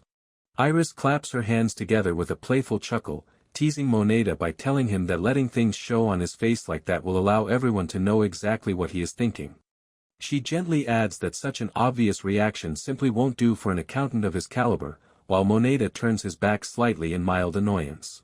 Moneda looks down and formally offers his apologies, stating that he shouldn't be speaking so carelessly about such delicate matters. Iris drops her playful tone, reaffirming that it really does look as though trade has significantly reduced between their fief and the capital. Moneda looks back over his shoulder with a somber look, quietly admitting to himself that they got hit hard by the changing economic tides. Shifting the focus back to her initial arrival, he turns his body and asks Iris what exactly brings her to meet with him today. Iris asks how he would like to try moving even larger amounts of money than he ever has before. Moneda stares back in mild disbelief, asking if she is saying that the Duke's house intends to hire him. He listens intensely as Iris calmly confirms the offer but prepares to elaborate further. Our girl clarifies the nature of the position with a confident smile, explaining that it won't be the Duke's family he will be serving, but the ducal fief itself. Moneda listens, asking what exactly she means by that distinction. Iris details her mid-term strategy, explaining that the fief will soon be undergoing major reforms. She states that one of those reforms involves completely separating her family matters from the governance of the territory. Stepping forward, she reaches her hand out toward Moneda, explicitly stating that she wants him to manage and control the funds of the fief. Moneda looks at her questioningly, asking why she chose him specifically. He points out that her family isn't by any means lacking in talented people who could do the work. Hearing his doubt, a knowing, gentle smile remains on Iris's face. Iris firmly states that she wants him because none of those other talented individuals know the job like he does. She goes on to explain that since Moneda is already the vice chief at his age, his character is more than suitable for this major responsibility. Most importantly, she highlights that she can truly trust him with this position. Moneda listens in silence. Iris smiles brightly, adding that under this new arrangement, he would not only get to move more money, but everything else should be better for him as well. Moneda acknowledges that it is certainly quite an impressive offer. However, he shifts to a more cautious posture, asking her to forgive his rudeness but questioning if she even possesses the official authority to decide such a significant thing on her own. Iris turns with a confident expression as Tanya stands steadily in the background holding a document case. Our girl unfurls a document with a confident smile, reminding Moneda that when she returned to the estate this time, she was officially conferred the position of acting fief lord. Moneda watches intently as the paper flutters open. Iris hands the document forward to Moneda, who quietly thanks her as he takes it to look over the details. Turning her back slightly, Iris asks him for his final thoughts on the matter, while Moneda carefully reviews the official papers with a serious face. He looks directly ahead with a confident smile. He requests that Iris grant him 3 days so that he can properly hand over all of his current jobs at the Merchant Guild. Iris admits that she had initially thought he would want to investigate the situation a little bit more before deciding.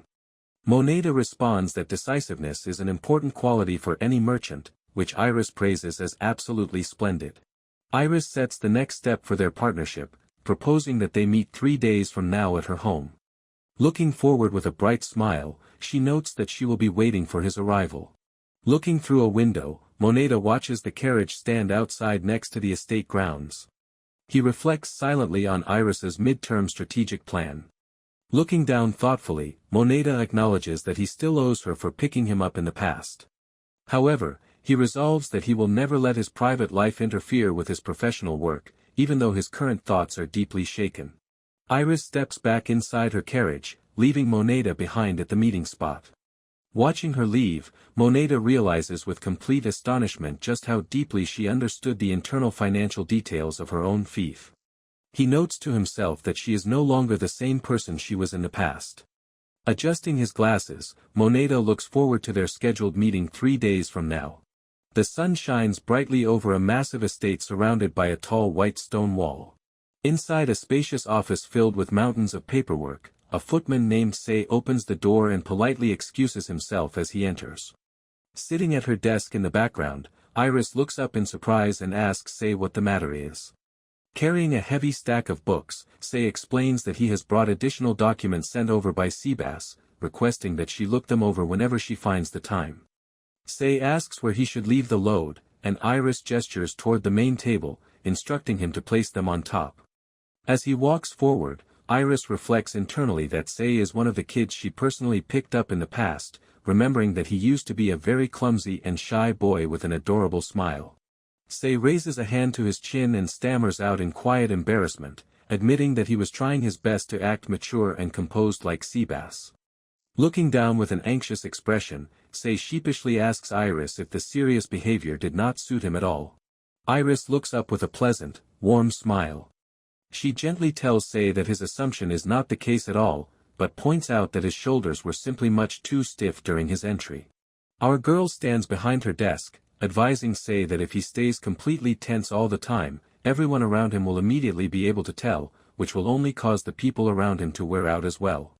Iris gently asks Sei if he could try relaxing just a little bit more. Sei softly expresses his gratitude to Iris, thanking her very much for the thoughtful advice. Standing near the doorway, Seabass prepares to excuse himself. Seabass steps fully into the room and addresses Iris respectfully as Ojusama. He explains that he has brought the rest of the documents to follow up on the ones that Sei previously carried inside. Looking toward him, Iris calmly acknowledges his arrival and offers her thanks. Iris looks up from the massive stacks of paperwork on her desk and addresses Seabass. She asks him how Sei has been doing recently. Seabass responds that he cannot say he has a firm grasp on the boy's private life anyway. Iris clarifies that she is referring entirely to his work, noting that she would not ask about his private life either. Seabass looks slightly concerned and asks if Sei made some sort of mistake. She rests her chin in her hand and explains that Sei is actually doing his job splendidly. However, she points out that he just seems so tense somehow, adding that it felt as if he was pushing himself far too hard. Seabass listens quietly to her observation while holding his documents. He stands before the desk and tells Iris that she is not wrong at all. He explains that Sei changed quite a bit a short while before her official return to the family fief. Seabass corrects himself slightly, clarifying that perhaps it would be better to say the young footman tried to change on his own accord. Iris listens intently and wonders aloud why that might be the case. He explains the situation to Iris with a gentle smile. He reveals that it was recently decided that Sei would be promoted to butler. Seabass points out that there is a large difference between the jobs of a footman and a butler, noting that a butler must be able to lead and direct the other servants. Because of this upcoming responsibility, Seabass supposes that the young footman felt it was necessary to become a model servant beforehand, which explains why he has been trying a little too hard in that respect. Iris mutters silently to herself, realizing that is exactly what happened with the young footman's sudden shift in attitude. Seabass shares that the young footman was kind enough to state that Seabass himself was his ultimate target. However, he calmly notes that there is absolutely no problem even if the boy cannot do exactly what he can right at this moment. Seabass explains that, after all, it took him many decades of dedicated experience to become the way he is now. She responds that what the young footman truly needs right now is simply experience. Our girl turns to look directly at Seabass, asking if he truly thinks that Sei has what it takes to become a butler. Seabass calmly reminds Iris that such a judgment is ultimately something for her, as his master, to decide. Seabass reassures his lady by explaining that he would never promote someone who did not truly have what it takes. Iris looks back toward him from across the desk with a calm expression, offering her sincere thanks to Seabass for his dedication. Later, Iris stands before a large gathering at the estate, looking ahead with a pleasant, warm smile. She thanks everyone warmly for gathering together for this meeting, while Tanya, Moneda, and the rest of her close companions stand in the background. Standing tall in her formal dress, Iris prepares to address the room directly. She states that, first of all, she wants to tell them exactly what she thinks regarding the current state of their territory. She details her observations from touring the territory during the past month, explaining that the Armelia fief is comparatively well off. She highlights that because the region is adjacent to the ocean, the trade is decent, and given their position south of the royal capital, their agriculture enjoys an eternal spring. Because of this, she notes that she does not think people were wrong to call it the second capital of the country. However, her expression grows serious as she prepares to state the downside. Our girl explains that, to her, this fief felt just like an already ripened fruit.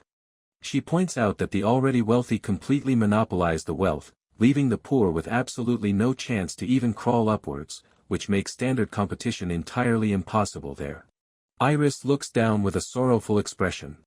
She states firmly that if the common people cannot prosper, then the fief itself cannot truly be considered prosperous. Against the backdrop of a stuffy town market lacking any new products, Iris explains the harsh economic reality. She notes that if she does not find a way to actively stimulate the economy, this stagnant market will slowly rot their entire fief from the inside out, concluding in other words that things must change. She declares that her massive ultimate goal is to transform this fief into an environment that will never create more desperate children like they all once were. Iris smiles confidently at the gathered group. She explains that additionally, in order for the fief to continue growing steadily into the future, they absolutely need to improve the basic living standards of their citizens before they can get any real long-term development going, announcing that she has a number of specific reforms she wants to put into practice immediately. Our girl outlines her exact plan. She states that, firstly, she wants to make a clear distinction between the private funds of her family and the official funds of the fief administration, following that up by explaining that next she wishes to create a formal banking institution to completely centralize their governance. Iris lists out her other upcoming initiatives, noting that the remaining reforms include tax changes and introducing the proper maintenance of highways. She adds that naturally, they will also require compulsory education for the residents. Hearing this, Sei hesitates slightly before raising his hand to question exactly what she means by the term banking. She blinks in realization and raises a hand to offer her apologies, admitting that she got a little too into the topic and abridged it much too much. She promises to make sure to explain in full detail what she means by that later on, adding that she will have Seabass and Moneda participate as well. Iris begins to note that there is an ultimate catch to the strategy. Iris explains the core foundation of the plan. She states that for the banking concept to truly work, she first absolutely needs to separate the official tax funds from her own family's personal expenses. Moneda adjusts his glasses, summarizing that tax money should only be used directly for the administration of the fief itself, meaning that the specific funds needed for maintaining the Duke's house will have to be acquired separately. Iris confirms his summary, declaring that he is exactly right. Moneda extends an open hand and questions how specifically she plans on doing such a massive task. Breaking into a confident smile, Iris announces that her first step will be to start a business. Moneda looks back in utter confusion, questioning her decision to start a business. He firmly advises Iris that she should seriously reconsider, pointing out that there are many cases where people completely ruin themselves by casually dabbling in unfamiliar fields. Listening to his warning, Iris simply chuckles softly to herself. Our girl turns back toward Moneda with a knowing smile. She asks him directly if he is going to stop her before he has even had a chance to hear her actual proposal, confidently adding that her idea might turn out to be surprisingly profitable. Iris raises her hands, clarifying that she was just kidding. She reassures Moneda that he was entirely right to react with such caution, admitting that as a noble girl who has never stepped onto the harsh battlefield called the market, it really is not her place to speak so boldly about business matters. Iris asks her companions to please bear with her for just a short moment longer. She extends her arm forward to guide their attention, proudly declaring that what she is about to present is the exact item she fully intends to sell. Standing in the background, Reem smiles cheerfully as she steps forward while cradling a large, heavy sack tightly in her arms. A collection of large, textured pods sits next to an open sack spilling out small, dark seeds. Moneda holds one of the objects in his hand with a highly skeptical and confused expression, muttering quietly about the item. Reem pipes up to explain the details, clarifying that it is a fruit called the cacao which grows exclusively in the southern region, where the local residents normally grind the seeds down into a thick paste to drink it. Moneda acknowledges that he has heard of the fruit before, but as he recalls, it was far too bitter and completely unfit to drink.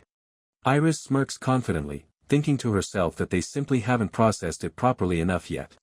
Turning her attention to the side, Iris commands Tanya to open the door, which Tanya promptly understands.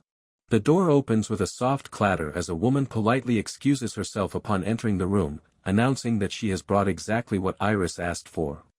Iris introduces her to the group as Merida, their family's talented chef. She reflects internally that Merida is another one of the kids she picked up as a child, praising her as a fantastic chef who successfully managed to keep up with all her strict requests during her past diet. Our girl points down toward the table, explaining that these are special sweets that Merida created using the cacao seeds.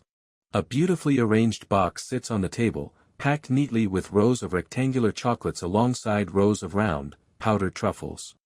Iris warmly invites her companions to try them.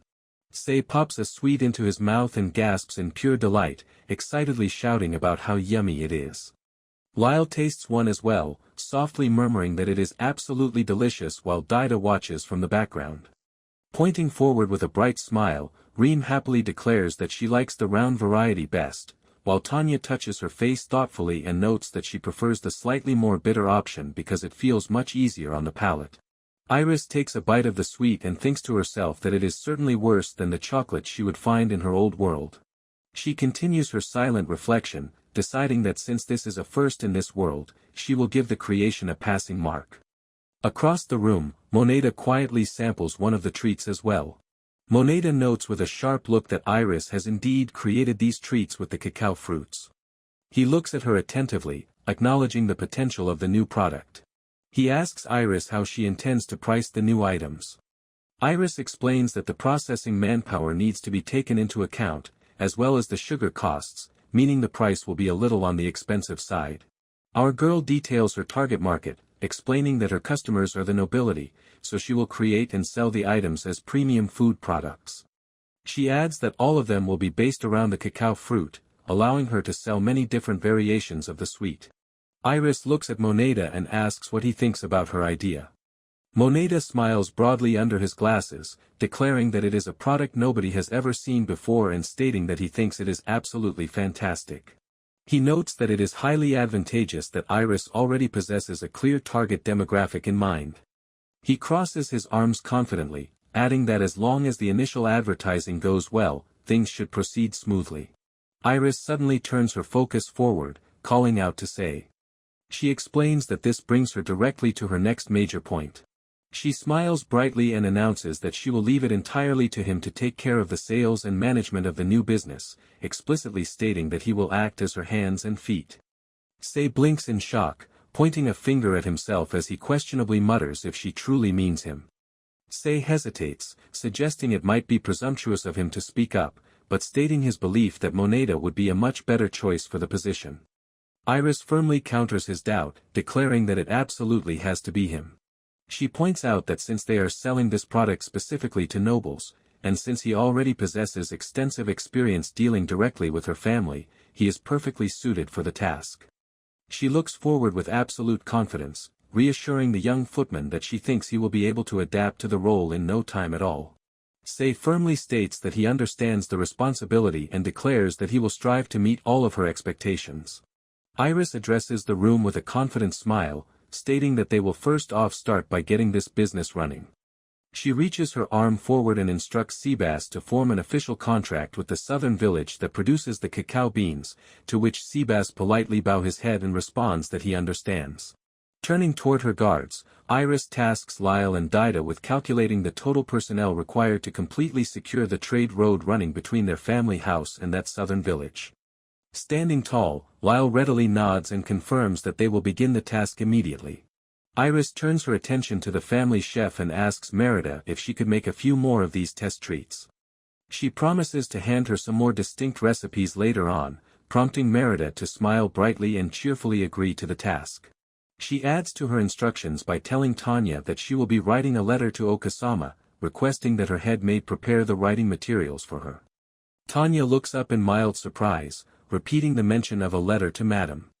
Iris confirms this with a knowing look, confidently noting that there simply isn't any advertisement better than her mother. Our girl smiles confidently, reflecting internally that if she asks her mother to help, she is certain her mother will bring the sweets out during her tea parties and advertise them on her own. Turning her attention back to the room, Iris commands Moneda to go with Sei and assist entirely with the necessary paperwork to officially start the business. She adds that if possible, they should secure a dedicated place where the new products can be created, concluding that the matter with the bank can safely be left alone until after they have got things going. Moneda readily acknowledges the order, confirming that he understands. Iris addresses Reem next, questioning if she knows the current average prices for the produce found within this town. Reem smiles brightly, as she confidently confirms her knowledge. She happily invites Iris to ask her whatever she would like to know regarding the data from the last 15 years.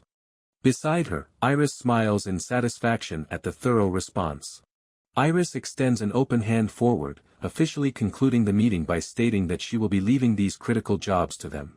She instructs everyone that if anything happens, they must make absolutely sure to report directly to her for proper discussion. With a radiant smile, Iris proudly declares that at this very moment, the Azuta Corporation is officially born. Across the desk, Iris sits calmly while quietly holding her writing quill, while Tanya stands steadily in the background holding a stack of books. A sudden, loud noise echoes through the room as the door swings wide open. Sei bursts through the doorway, shouting out in pure amazement to his lady. Sei excitedly explains that their new chocolate product has become an unbelievable sensation. He eagerly remarks that Iris's mother possesses a remarkable gift for persuasion, adding that the company is suddenly receiving so many formal requests from aristocrats that they are practically drowning in work. Our girl giggles softly to herself, quietly reflecting that this spectacular outcome is exactly what she expected from her mother. Reem steps forward to voice her thoughts, wondering out loud if it is truly necessary to manufacture an entirely different version of the sweet if it is already this immensely popular. Tanya raises her hand to gently request that she be a little bit quieter, causing a sweating Sei to nervously stammer out an immediate apology for his earlier outburst. Iris confirms the decision with absolute certainty, turning her profile forward with a sharp, calculating smirk. She explains that since their ultimate goal is to sell directly to high-ranking nobles, they absolutely need to give their premium creations a distinct touch of rarity. Standing beside her desk, Iris addresses her gathered companions to officially begin their discussion now that everyone is present. She reflects internally on how the Azuta Corporation first began, recognizing that the incredible skill of her team allowed them to jump straight into production. She also notes to herself that a significant part of their rapid success comes from the unique knowledge she carries from her past life. Turning her gaze to the side, Iris points out that the chocolate line for the nobility is remaining as popular as ever. With a focused expression, she directly asks how things are currently progressing with human resources. Sei responds with a bright smile, reassuring his lady that everything is going perfectly fine on his end. He reports that a large number of chefs have officially come under their employ to support the expanding business. Sei explains that because chocolate is entirely new and unknown to the world, everyone is completely focused on learning how to work with it. Iris acknowledges his update and firmly advises him to implement the structured break system they discussed earlier, noting that overworking is highly unhealthy for their staff. Iris gestures toward her documents as she continues her instructions for the business. She notes that she has already mentioned the matter to Merida, but she explicitly wants the store and the other product line left under the direct management of individuals who manage to catch her eye. She tells Sei to keep that in mind, firmly stating that her ultimate goal is to have the commoners eating chocolate as well.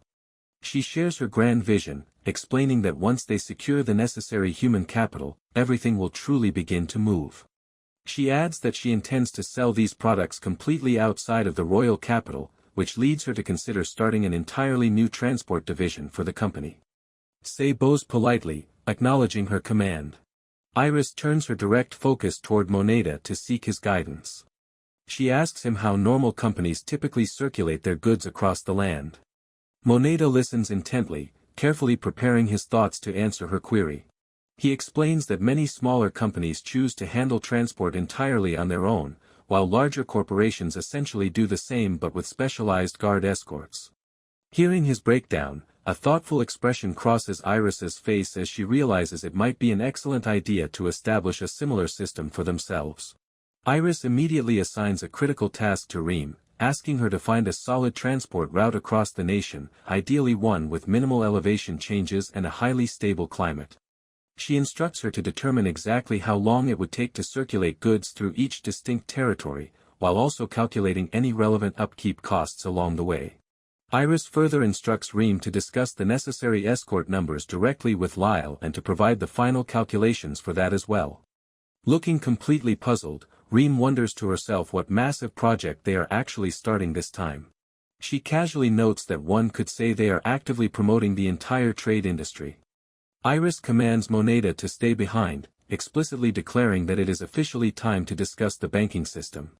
As the carriage wheels rattle loudly down the street outside, Moneda looks down, and admits he is deeply impressed that Iris managed to come up with such a comprehensive strategic concept all on her own.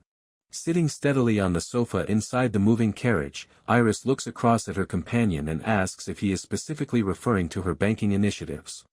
Moneda maintains a serious profile from across the seat and calmly confirms that he is. His eyes narrow sharply behind his glasses while he reflects on her sophisticated framework regarding price controls, the centralization of capital, and the advanced concept of credit. She adds a small, sheepish thought to herself, realizing that she did not actually come up with the brilliant economic concepts on her own anyway. Iris turns back to him, reasoning that since they are already trying to circulate capital anyhow, having a control method makes perfect sense. Moneda acknowledges the impressive scope of the ideas, but cautions that it would certainly be better to establish a reliable method of controlling it all. Although a lot of money naturally flows through the local markets of Armelia, the administration has absolutely no way of controlling it. She observes that the private savings of her citizens simply sit completely uninvested inside their household drawers, or are otherwise left entirely in the possession of the various commerce guilds. Iris continues her internal analysis as she takes a firm step forward through the hallway. She recognizes that while money left directly with a guild can be withdrawn easily enough from any of its standard branches, the depositors themselves expect nothing out of the arrangement beyond safely storing and later retrieving their funds. Standing outside a massive building with Moneda, Iris looks toward the entrance as she considers the primary challenge ahead. She points out that whether her grand banking initiatives can successfully move forward entirely depends on gaining the cooperation of the powerful leaders who control these various guilds. She looks forward with sharp, silently reminding herself that the political stakes are exceptionally high and even a single mistake in dealing with them could be completely fatal to her plans. Inside a quiet conference room, a group of stern guild leaders sit gathered around a long table. Iris prepares to begin the tense meeting, speaking out softly to address the room as they all turn their attention toward her. Our girl offers a gracious, formal bow to her guests, lightly holding the edges of her dress with a polite smile. She opens the meeting by thanking everyone for assembling together today, showing deep appreciation for their time despite their undoubtedly busy schedules. An older guild leader responds with a reassuring smile, waving off her modesty. He remarks that there is no need for such humility, explaining that they were all incredibly eager to finally meet the brilliant young head of that heavily rumored new company. Iris structures a sharp, knowing look as she gently clarifies her true position. She firmly states that she is here today not as the head of the Azuta Corporation, but in her official capacity as the acting fief lord of Armelia. Listening from across the table, one of the leaders chuckles softly and realizes that she has intentionally called them together under her formal governance. Our girl smiles brightly and notes that it is only in her official role as the fief lord that she could possibly gather them all together, since her company is still just starting up after all. Hearing her direct statement, the surrounding guild leaders turn completely silent. Iris reflects internally on the massive power structure of the Merchants Guild, noting that while it has separate branches in various fiefs, it ultimately exists across the entire nation as a single, unified entity. She analyzes that no individual merchant can remain unaffiliated with it because the guild claims regular remuneration from its members in the form of a tax in exchange for the protection it offers. In essence, it functions foremost as a centralized trade guild to gather merchants, provide them with necessary services, and offer legal arbitration between various parties. As the initial introductions wrap up, Iris firmly states that if there is nothing else to discuss regarding their introductions, she would like to officially move on to today's primary agenda. She announces that she has officially established a bank in her fief, and she very much encourages all of the gathered leaders to make full use of its specialized financial services.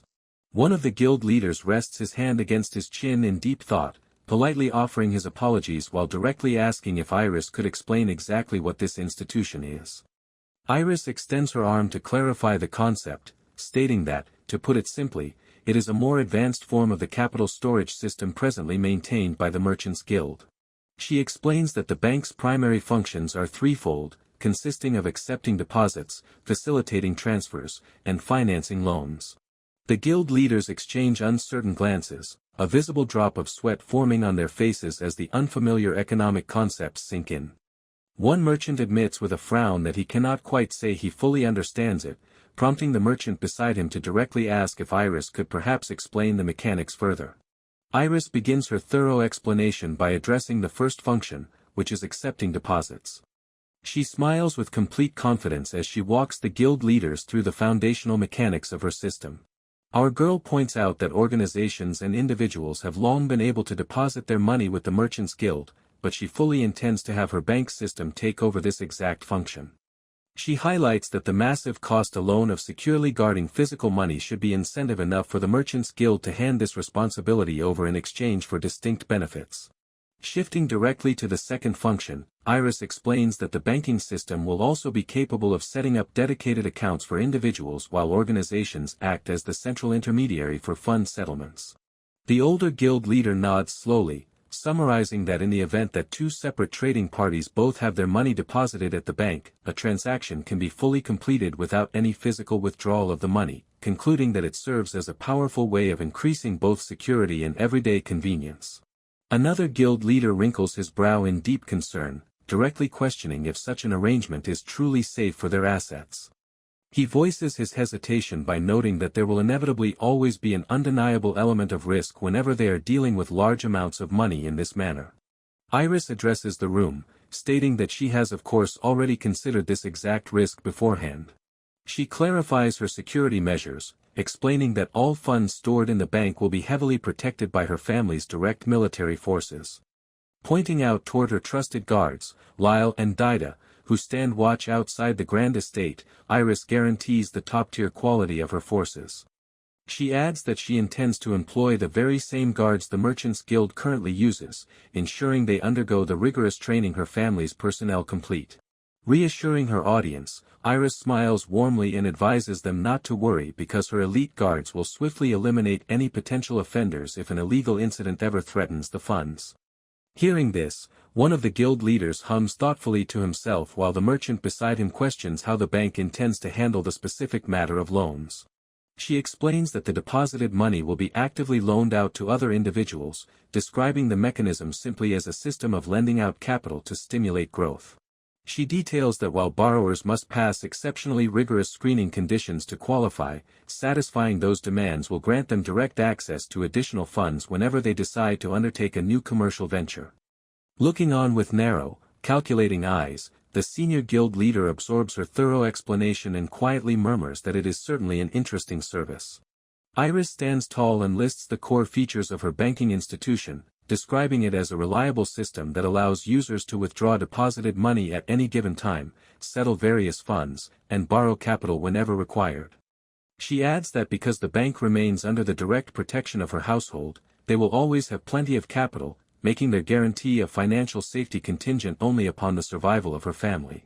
She narrows her eyes, asking them for their thoughts on her proposal, assuring them that as the acting fief lord, she intends for them to profit as well, especially since she recognizes that she is intruding upon their traditional business domain. The senior guild leader questions what it is that she desires from them in return for this arrangement. Iris fixes her soft, determined gaze on the leaders and calmly states that in regards to establishing the bank itself, she has absolutely no need for any outside help. She clarifies that what truly matters to her above all else is ensuring the overall well-being and steady flow of capital throughout her fief. She gestures broadly to the group, proposing that they allow the specialized staff currently managing the guild's deposit system to come under the direct employ of her bank instead. She reasons that such a transition is ideal, noting that a massive institution can never truly have enough experienced staff on hand. Iris lightly places a hand on her hip, adding that it would help immensely if the Merchants Guild would lend her a section of their facility for one of her new bank branches. She notes that the main bank headquarters is already taken care of. The senior guild leader stays completely quiet for a moment before conceding that fulfilling her request will be no trouble at all. He structures a cold, calculative smirk as he analyzes the terms. He highlights that because Iris is personally shouldering the startup costs and absorbing a deposit system that is currently in the red anyway, he sees absolutely no reason not to happily cooperate with her. Iris smoothly transitions the meeting, declaring that with the bank matter settled, they can finally move on to what the merchants undoubtedly consider to be the real agenda of the day. With a bright and cheerful smile, Iris formally presents her next core objective to the group. She eagerly announces that the real agenda she wants to discuss is starting up a school within the territory.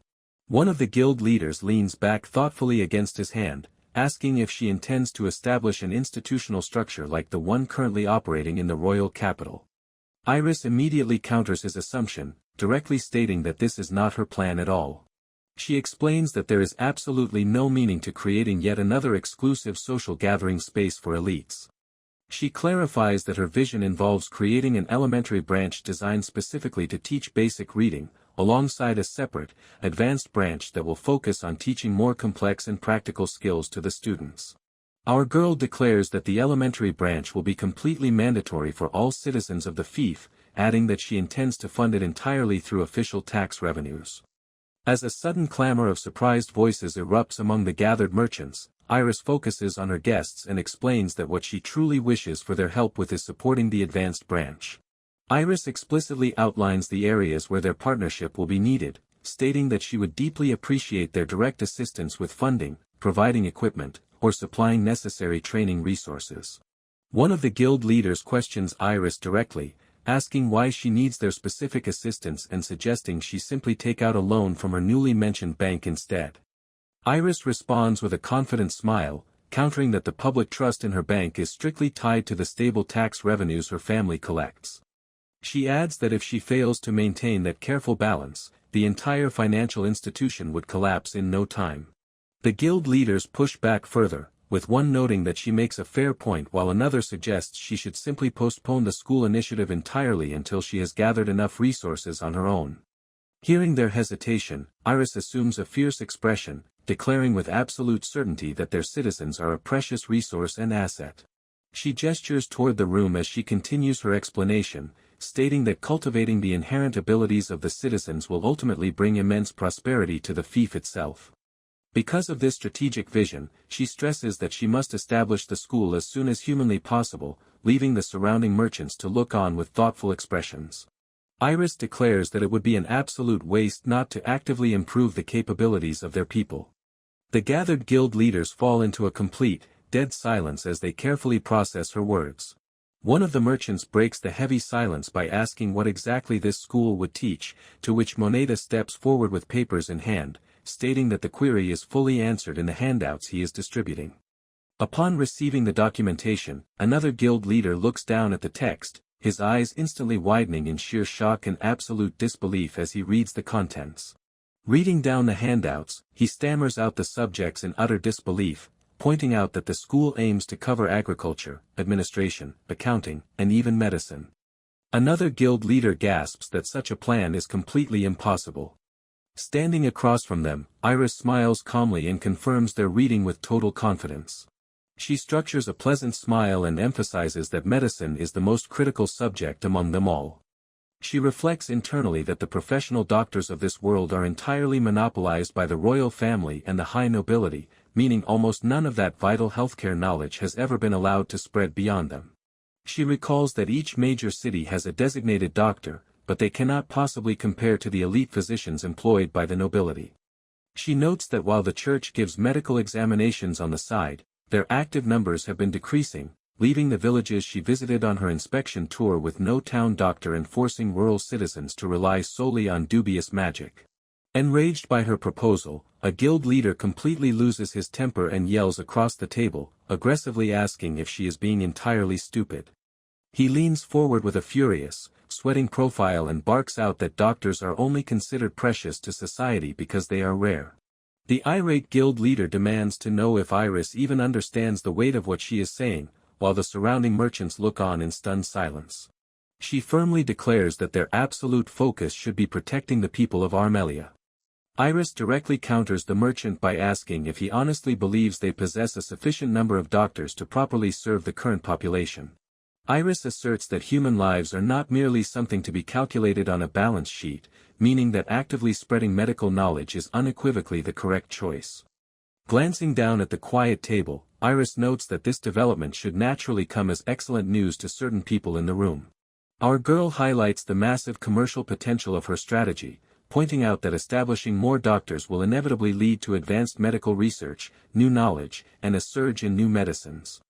She explains that if the entire citizenry begins to rely on proper doctors, far more people and organizations will naturally require specialized medical tools and drugs, smoothly questioning who else would get to sell these highly lucrative items besides the merchants themselves.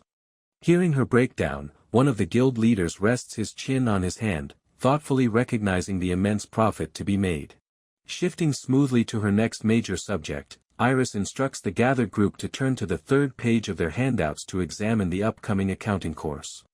As the merchants flip through their files at the long conference table, they look down to find a detailed sheet containing various financial columns, realizing with utter bewilderment that it is an official copy of the Azuda Company's private accounts and balance calculations.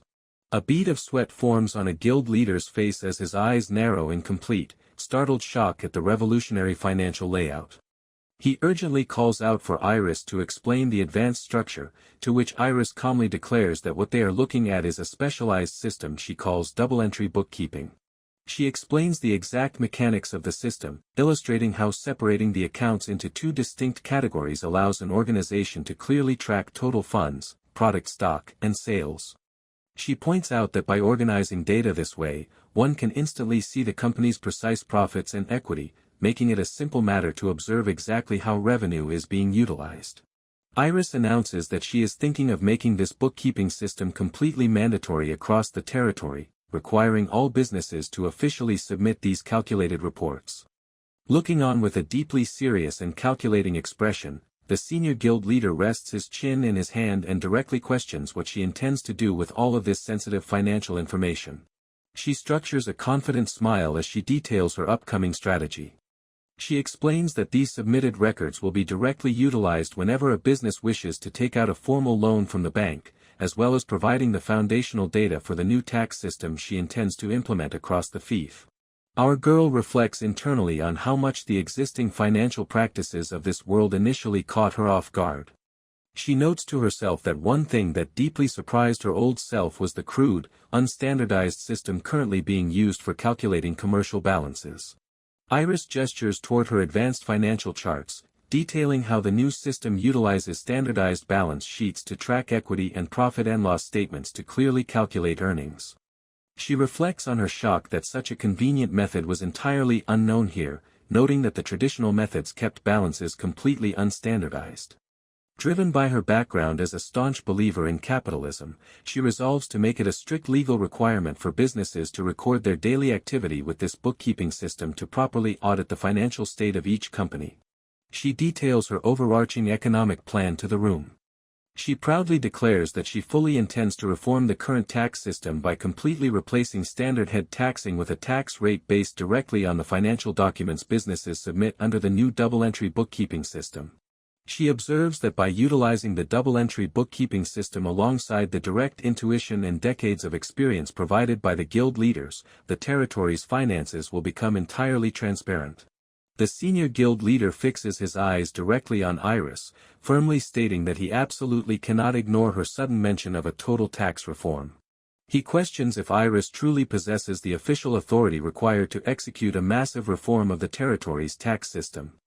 In response, Iris confidently confirms that she does, smoothly pulling a formal scroll out from a container. Presenting the paper forward, Iris presents her official credentials to the group. She explains that the document explicitly states that for all administrative purposes, she holds the exact same authority as her father as long as she remains the acting fief lord of Armelia. The senior leader studies his document, asking if this new double-entry bookkeeping system will be taught at Iris's upcoming school. Looking across the room alongside Moneda, Iris confidently confirms that it absolutely will. Our girl breaks down the immense practical value of her proposal with a warm smile, pointing out that hiring personnel who have studied tax law at the academy would significantly help their companies minimize taxes. She adds that studying advanced agricultural techniques could dramatically improve their commercial goods, announcing that the direct rights to any new agricultural produce will be granted strictly to the merchants who choose to invest today.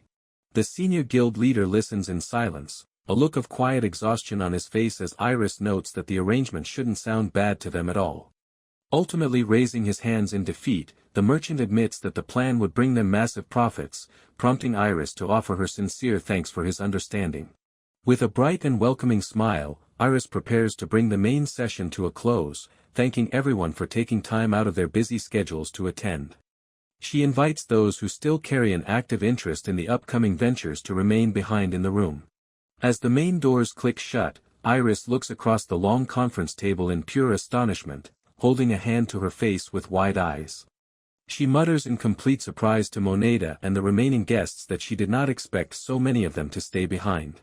As a soft clatter echoes near the doorway, Iris clutches her hand to her chest with a surprised look, wondering if everything is truly all right. She admits to herself that she probably shouldn't be the one questioning the outcome, while the senior guild leader lets out a quiet sigh and directly addresses his lady. The senior leader extends an open hand across the table, gesturing toward the remaining group of merchants. He proudly declares that everyone sitting here can confidently boast of being a first-rate merchant, emphasizing the high caliber of the partners who chose to stay behind. He explains that they always carefully weigh the balance of risks and return, and today's intense negotiation was no different.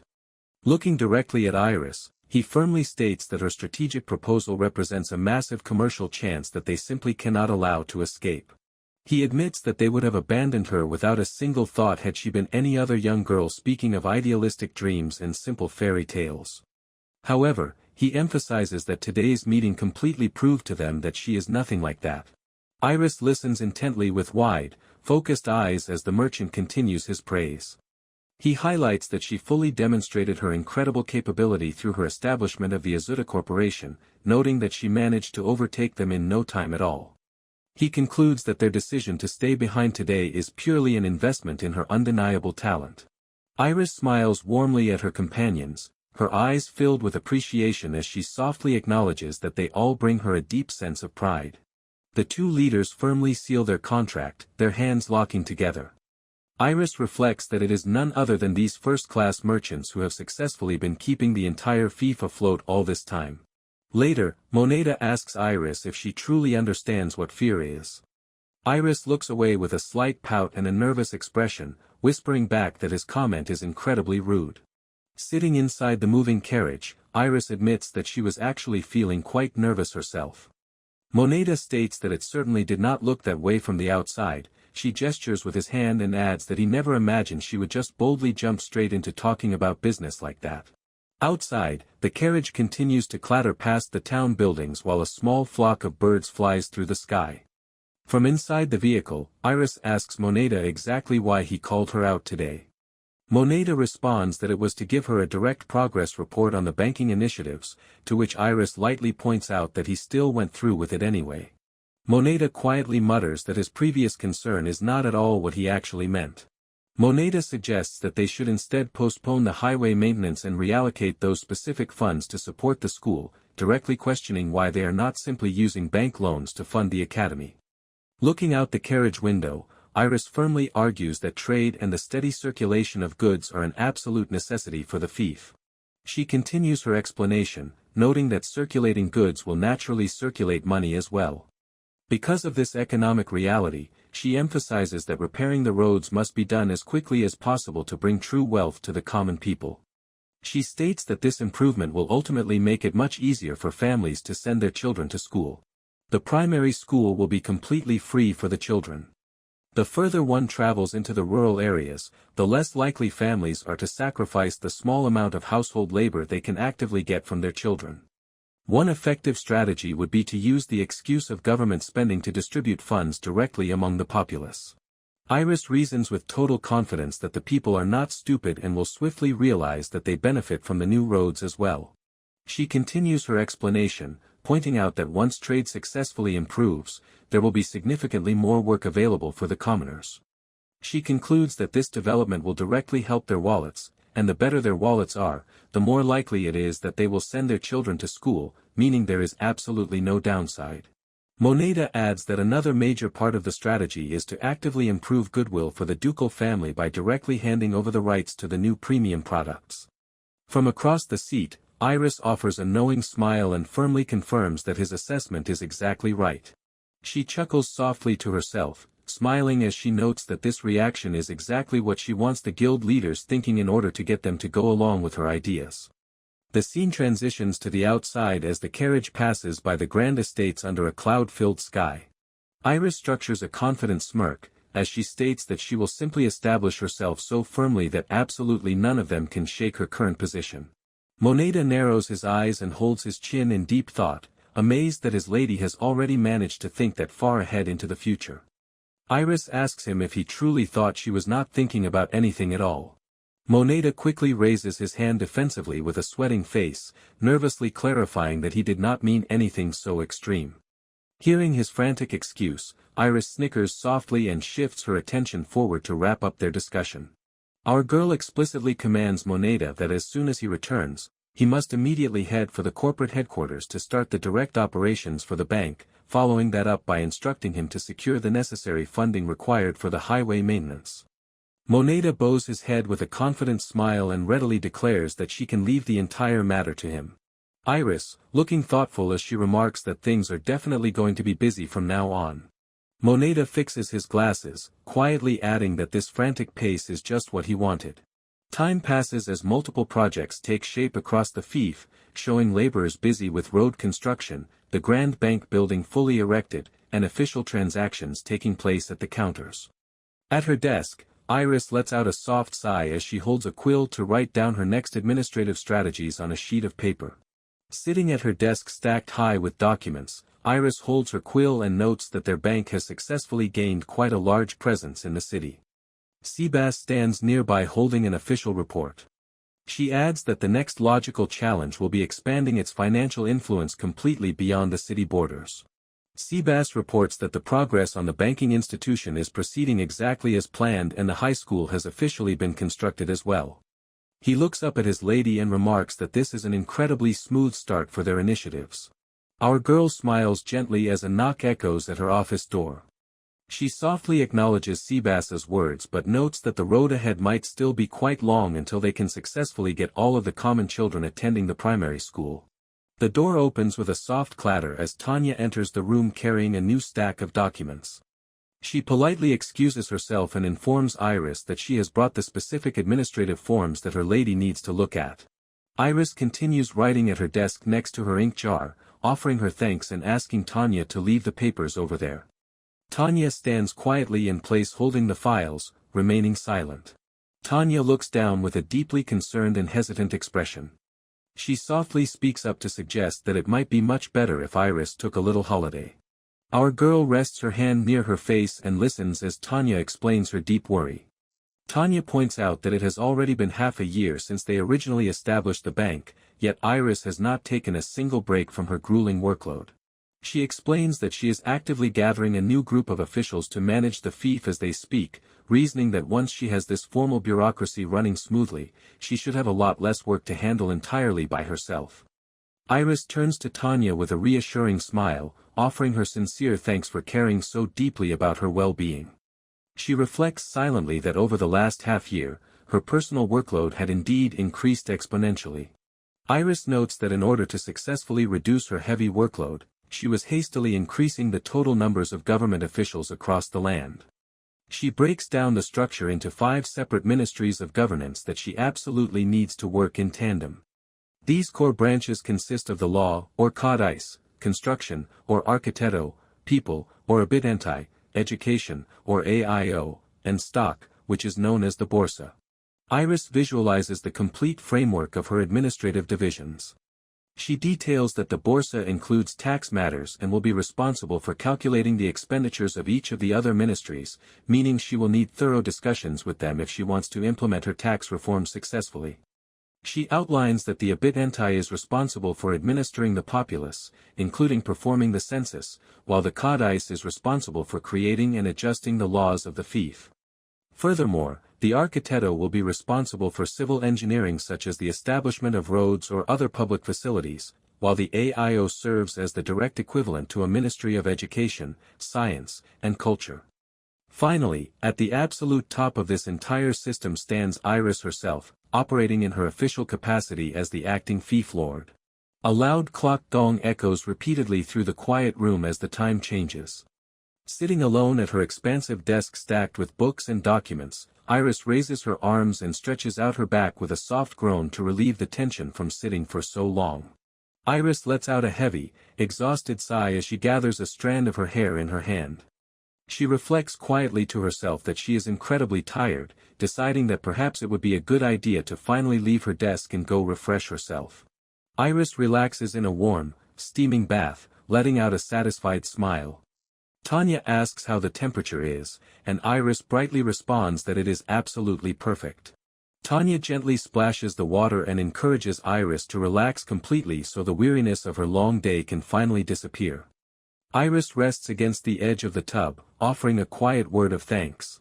After leaving the bath, Iris rests in a comfortable robe while Tanya walks up to assist her. Tanya politely asks to tie up her hair, but as she touches the locks, she gasps in pure shock and surprise. Our girl giggles softly to herself, amused by the reaction. Tanya stares wide-eyed in complete amazement, murmuring that her lady's hair is exceptionally beautiful and looks as though it is literally glittering. Tanya swallows hard in disbelief. Tanya brushes through the smooth locks, politely asking how on earth her lady managed to achieve such an incredible sheen. Iris reaches out toward her vanity table, holding up a small glass bottle to proudly declare that she used this secret product. Tanya accepts the small container into her hands with a startled look, quietly wondering what it is. Iris extends her arm and explains that the product is called conditioner, which works effectively to make hair silky and smooth. She recalls her past frustration with the lack of hair care products. She reflects internally that this world completely lacked conditioner, meaning that simply using standard soap left her hair irritatingly coarse. She adds that because her own hair is beautiful and platinum, the lack of proper care just made it even more annoying to manage when her fingers wouldn't run through it smoothly.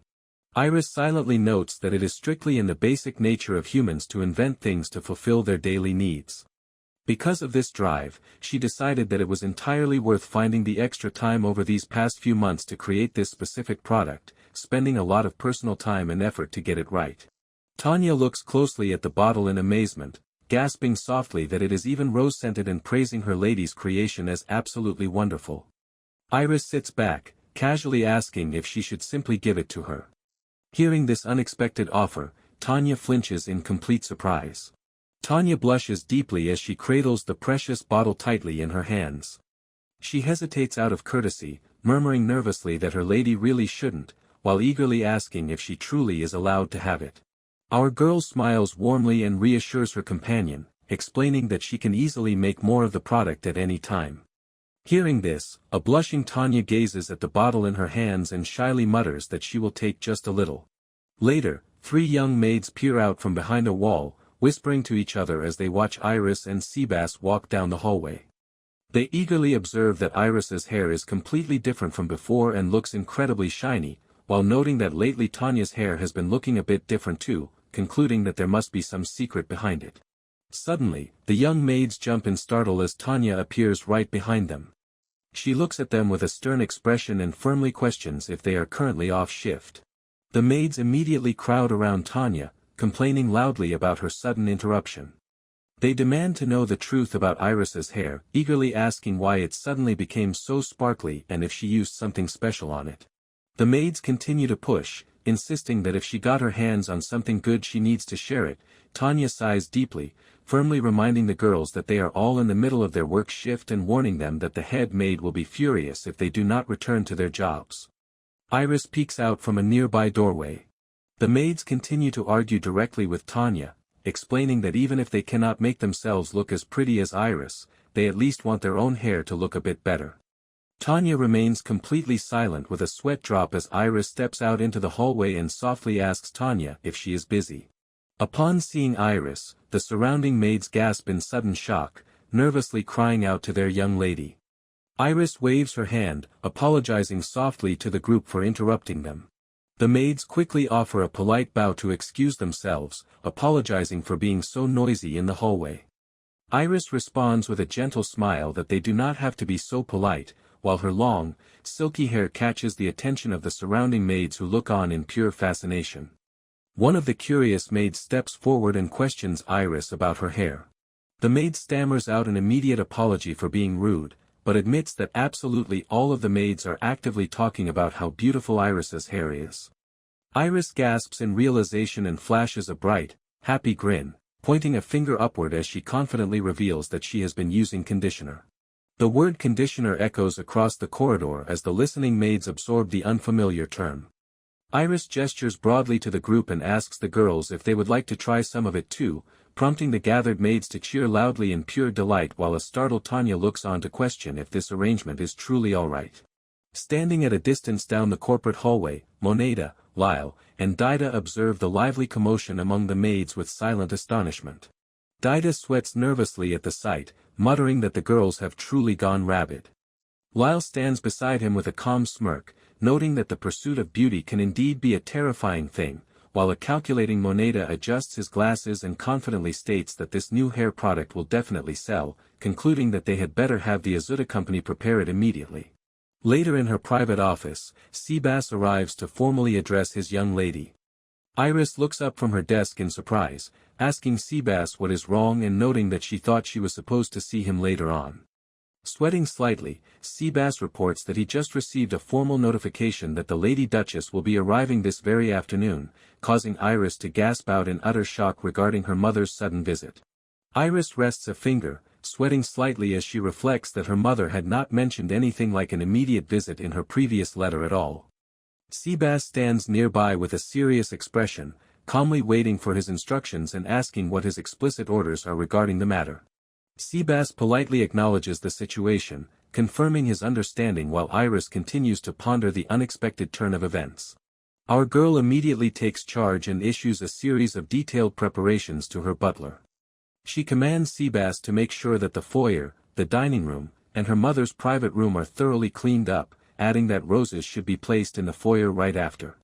She continues by planning the evening menu, requesting their new fondant chocolate along with something light to accompany it, and concludes by asking for their new herb tea to be served for dinner as well. Seabass listens attentively and bows his head, politely confirming that he understands her orders. Turning her attention to her head maid, Iris calls out to Tanya to adjust her upcoming schedule. She explains that she will be opening up her entire calendar to accommodate her mother's sudden arrival, and asks if Tanya can move her other commitments around to clear the time. Tanya promptly nods and responds that she understands completely. As the room's grandfather clock loudly ticks away the time, Iris looks down at her remaining documents with a steady smile, murmuring to herself that it will not be long now before the meeting. The main doors swing open, and Seabass steps through to formally announce that the Duchess has officially arrived. Iris looks toward the entrance and calmly offers her thanks to the butler. The household staff stands gathered in the entrance hall next to a massive arrangement of fresh roses, bowing their heads respectfully as they welcome the Madam Duchess back home. Melris steps inside with an elegant smile, gesturing gracefully as she remarks that it is certainly good to be back. Melris clasps her hands together warmly and offers a charming smile, apologizing to Iris for turning up so suddenly without warning. A maid pours fresh tea into a teacup. Iris smiles warmly across the table, welcoming her mother home and stating that she is glad to see her after such a long time. Melris pleasantly tells Iris that she says such cute things. Melris lifts her teacup to take a gentle sip. She expresses her own joy at the reunion, explaining that she was unable to speak with Iris after her daughter left the royal capital, which is why she is absolutely delighted as well. Our girl holds her teacup. She questions if it is truly all right for her mother to visit the territory right now, pointing out that the current social season is still not over and asking if the aristocrats are all still mingling in the capital. Melris smiles with complete composure. She assures Iris that everything is fine, explaining that all of the official events are completely over and done with, and she made sure to inform her close friends beforehand. She mentions that the lady wife of the Knight Commander recently sent out invitations for a tea party, but calmly notes that she had absolutely no intention of going anyway. Iris reflects silently to herself while looking at her mother, thinking that Melris was an unbalanced character in a lot of ways. She considers that, to begin with, her mother was an unmatched platinum-haired beauty. Looking down at her cup, Iris surmises that Melris must still be angry over how Dorson had held her down in the past. Iris's inner monologue continues as she analyzes her mother's vast social influence, noting that Melris was loved and respected among the aristocrats, who called her the flower of high society and granted her a lot of sway. Because a host's reputation among female aristocrats relied heavily on the attendance of their events, her mother's presence at any dinner or tea party could directly affect their standing, effectively making her like the head of marketing for Azuda. She continues her silent analysis, recognizing that Melris could even ruin someone by leaving early, and that even the queen could lose prestige if her mother chose not to attend an event. Iris structures a bright, satisfied smile and clasps her hands together, happily thinking that the Knight Commander's family must be completely horrified right now after finding out that Melris has no plans to attend, internally declaring a small victory over Dorson. Outside the Grand Estate building, birds chirp softly near the large window panes as daytime shifts ahead. Through the glass, Iris can be seen sitting at her wide desk thoroughly reading through her documents while Moneda and Seabass stand waiting nearby. With a sudden startle, Melris enters the private office and gasps loudly in pure shock. She looks at her daughter with wide, worried eyes and urgently asks Iris if she is truly still working. Iris apologizes to her mother for forgetting about breakfast. Melris waves her hand gently to dismiss the apology, telling Iris not to worry about it while a maid stands waiting in the background. Melris looks at her daughter with deep concern. She explains that she is much more worried about Iris's body, noting that Iris looks tired or at least different somehow. Our girl offers a gentle, reassuring smile to her mother.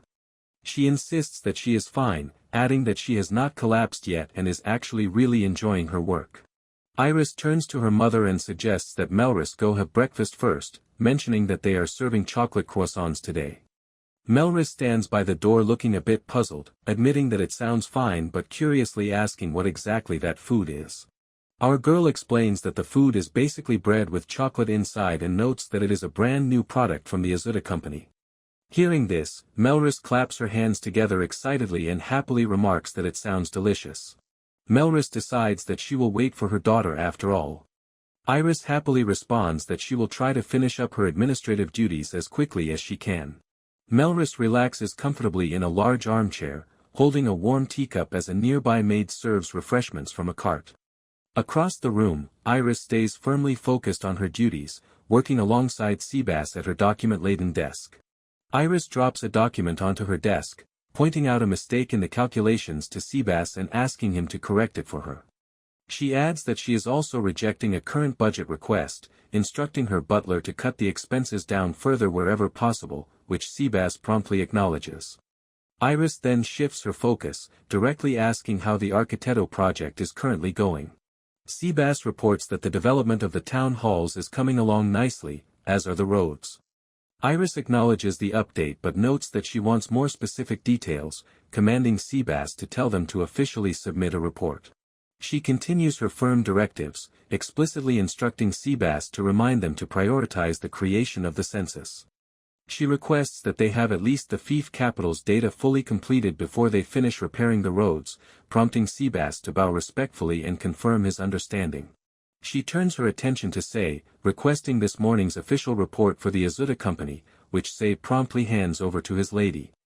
Iris flips through her files and smiles, noting that every single department seems to be doing quite well. Sei reports that, thanks to the immense influence of the Lady Duchess, there has been an endless stream of product orders coming in from the nobles. Iris smiles at the excellent news and remarks that the development is absolutely fantastic. He notes that it was definitely the right choice to create a members-only club specifically tailored for the nobility. Iris looks over the documents and agrees with his reasoning, pointing out that aristocrats simply love anything exclusive after all. Iris structures a confident, knowing smile as she reflects on how aristocrats could possibly resist an exclusive club where only members are allowed entrance into special stores containing every single one of Isekai'd's premium products.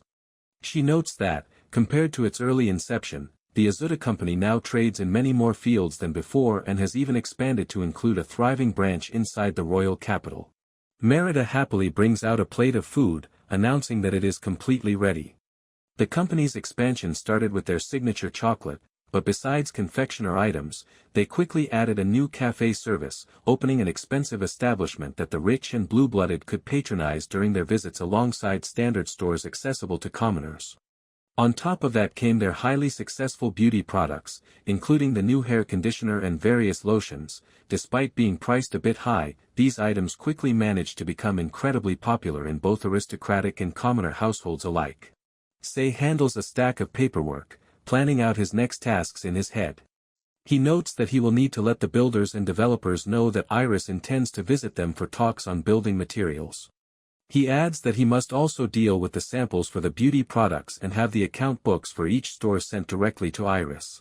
He walks down the hallway holding his paperwork, reflecting internally on how much things have really changed for him since becoming the manager for the store, wondering what happened to his regular duties as a butler.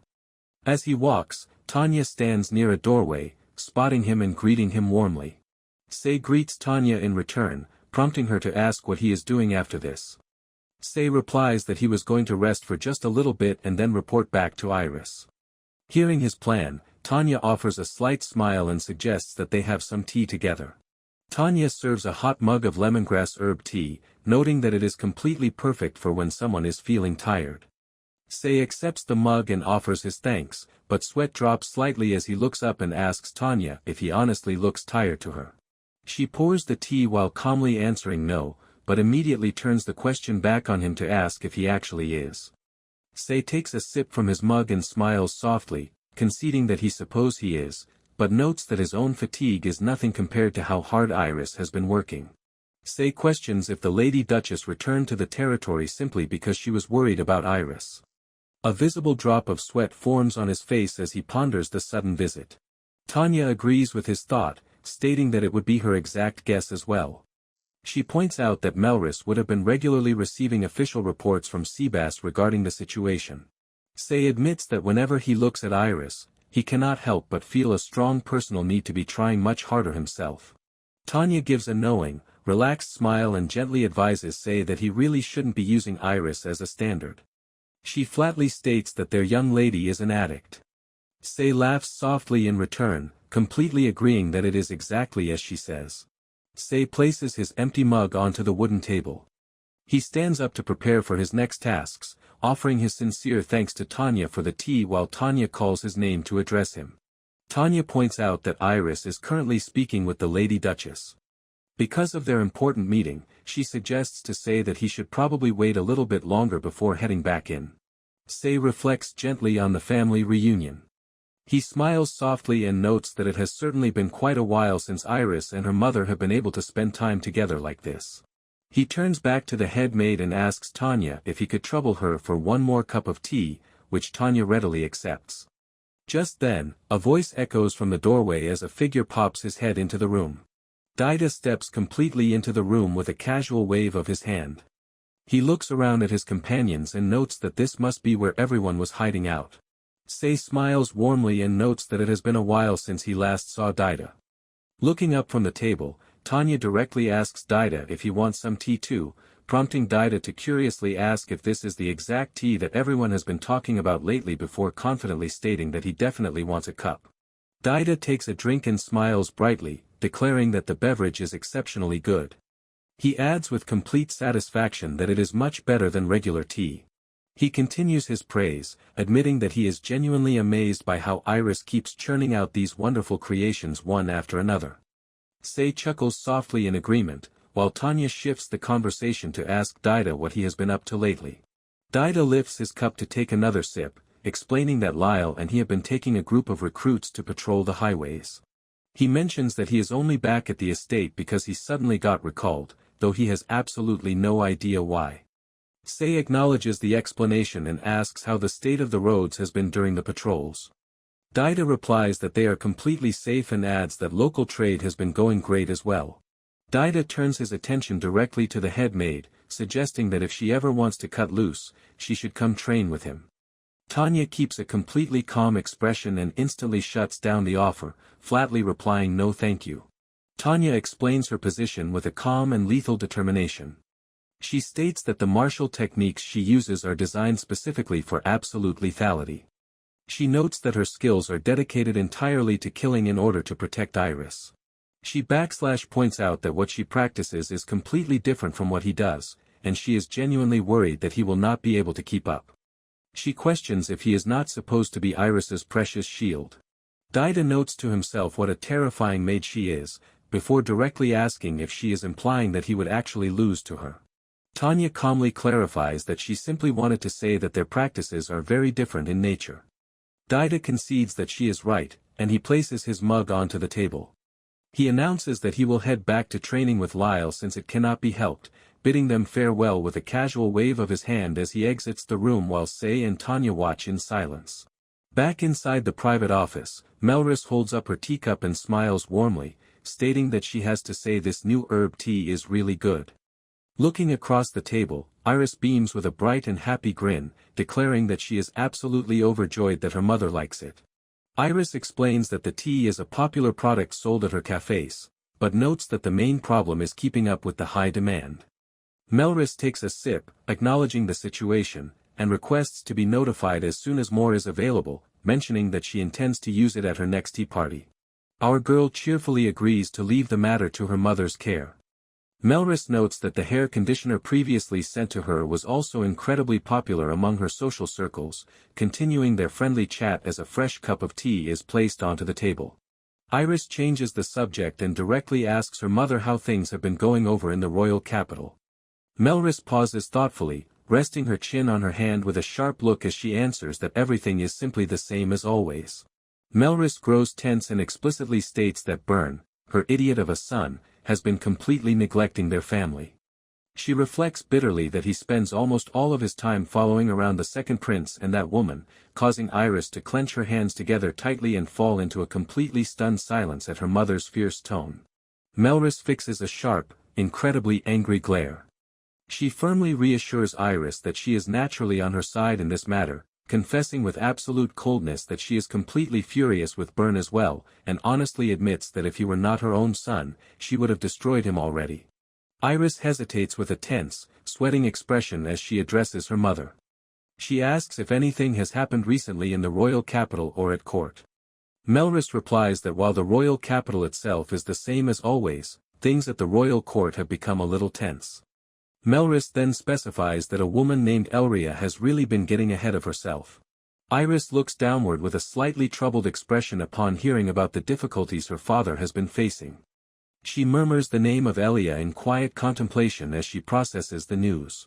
Melrys gestures slightly as she explains that a baron's daughter is attempting to gain influence, noting that the king has become severely weak-minded ever since Sharia died. Melrys adds that both Elia and she were firmly opposed to the king marrying that woman in the first place. Currently, the woman holding the absolute highest status among all the women of Tasmiria is Elia, the living mother of the current king, followed secondly by the influential woman known as Elia. Elia is the only official concubine of the present king. On top of her singular status, she is also the birth mother of the kingdom's second prince, Edward. Iris sits quietly at the table, remaining completely silent as she absorbs the intricate political situation of the royal court. Melrys lifts her teacup to take a sip, continuing her explanation that after the tragic death of Sharia, who was the king's first wife and the mother of the first prince, the sudden rise of Elia's political faction has been genuinely surprising. Iris openly wonders if Elia opposed the formal engagement of Yuri and Prince Edward. Melrys points out that the fierce fight of the political factions for the throne is currently at a dead point, especially given the strong opposition to any engagement involving a baron's house. Pausing for a brief second, she tries to recall the specific name of the baron's daughter. Melrys remembers the name, identifying the girl as Yuri Noir. Holding her teacup with a knowing smile, Melrys notes that Yuri is admirably skillful when it comes to flattering other people's pride. Melrys smiles sharply and states that Elia, who is a complete mass of vanity, fell right before Yuri's charms. Hearing this, Iris looks directly across the table at her mother and asks if she has ever personally met Yuri, to which Melrys immediately confirms that she has. The mother explains that she met Yuri completely by chance. She notes that as soon as Iris was gone from high society, Yuri began appearing here and there, constantly accompanying the second prince. Melrys admits that she is not good with people whose true self she cannot see, making Yuri someone she does not want to get acquainted with. Iris looks on thoughtfully, wondering if the situation is really that unreal. Melrys comments that it cannot really be explained, but Iris does not have to approach her anyway. Iris looks away silently, realizing that since she did not have much contact with Yuri, she truthfully does not understand her well. Iris observes that it does not look like her mother will speak any further on the matter. Although she is quite familiar with Prince Edward's personality, Iris reflects with worry on the fact that she only had a unilaterally sarcastic relationship with him back at the academy, prompting her to speak up and address her mother again. Our girl directly inquires about what kind of person the first prince is. Melrys looks over in mild surprise and asks if Iris does not know him, to which Iris firmly confirms that she does not. Melrys recalls that Prince Alfred retired from the limelight fairly early. She looks forward with a knowing smile as she mentions that after his early retirement, the first prince went to study abroad. Melrys clarifies that when Sharia died, many things happened at court, but it was not the prince's fault, emphasizing that he is an amazing person who reminds her of her husband. Iris reacts with wide-eyed surprise, wondering out loud if the first prince resembles her own father. Melrys explains that while the first prince and her husband do not have the exact same physical appearance, the general atmosphere around him is very similar. Iris stays entirely quiet. The mother notes with total composure that as long as the first prince stays in the country, Iris might end up meeting him someday. Iris considers this possibility in surprise, repeating her mother's words internally while reacting with a sudden, vocal exclamation. Melrys smiles knowingly, whispering to her daughter that since she did not know about this, it must remain a complete secret. As Iris wonders to herself why the prince is not actively showing himself, the main office doors suddenly burst wide open, and an energetic voice loudly calls out to Melly and Iris from the doorway. Iris's grandfather steps boldly into the room with a wide, boisterous laugh, happily declaring that it has been an incredibly long time and he simply missed his home and family. Melrys smiles warmly at his sudden arrival while a completely shocked Iris gasps in utter disbelief, loudly questioning why her grandfather is suddenly here. Gazelle offers a gentle smile, explaining that he decided it was completely okay to visit after hearing that Melrys had returned. Iris introduces her grandfather, Gazelle Diaz Anderson, who serves as the Grand General of the country. She notes that he originally found the world of the aristocrats far too laborious and chose to enlist in the military instead, remarkably managing to make a great name for himself. 30 years ago, the country of Tasmiria was deeply embroiled in a fierce war with its neighboring territory of Toer. During the height of the intense battle, Gazelle was officially appointed as the Grand General. Although the nation is currently located in a steady state of armistice with its neighbor, Iris reflects that because it is not an official peace, the outbreak of another war remains entirely unpredictable. Gazelle looks at his granddaughter with a warm and gentle smile, acknowledging that things have surely been difficult for her and offering his sincere apologies for not showing up to support her sooner. Iris raises a hand gently to dismiss the apology, reassuring her grandfather that she knows he has been incredibly busy and does not mind his absence at all. Gazelle waves his hand and explains that he has plenty of free time now because he already let his son successfully succeed him as the head of the family. He confidently adds that even if a war were to occur, it is not like the kingdom would immediately fall. Iris thinks to herself that despite saying such a thing, she heard her grandfather has actively been looking for new people to train, while Gazelle lets out a boisterous laugh and remarks on how nostalgic Iris is. Gazelle gently reaches out and places a warm hand onto his granddaughter's head. Looking down at her affectionately, he softly remarks that Iris is truly looking more and more like Melrys every single day. She questions if the situation is truly like that. He reassures Iris that there is no need to rush into marriage, stating it is perfectly fine for her to continue doing whatever she wants to do. He warmly adds that if she ever loses her place here and has nowhere left to go, she can simply come away with him. Melrys reacts directly to her father's suggestion, firmly stating that she cannot let such a comment stand. Melrys objects directly, declaring that there is absolutely no way a day will come when Iris loses her place. She then turns the focus toward her brother, asking her father to take his foolish son away instead. Gazelle rests his hand against his head with a sigh, responding that it is simply not possible for him to take Bern away. Gazelle explains that Bern is still the official heir of Almeria, meaning that Louis would be deeply troubled by the action. Melrys listens with a calm smile, reasoning that her husband wouldn't particularly be against it anyway. Our girl shifts into deep thought, anxiously wondering if that boy Bern has already gone and done a lot of inappropriate things back in the capital. She reflects in a separate thought that Bern seems to be moving his plans forward quite splendidly. Gazelle narrows his eyes into a serious look, reflecting deeply on the unfolding situation. He considers that everything happening is ultimately for Prince Edward's sake, but swiftly corrects his own thoughts, realizing that the political moves are actually being made for the sake of the Baron's daughter. Changing the subject, he turns toward his granddaughter and asks if it will be completely all right for him to stay at the estate for a while. Iris smiles and welcomes him, immediately confirming that he is of course welcome to stay.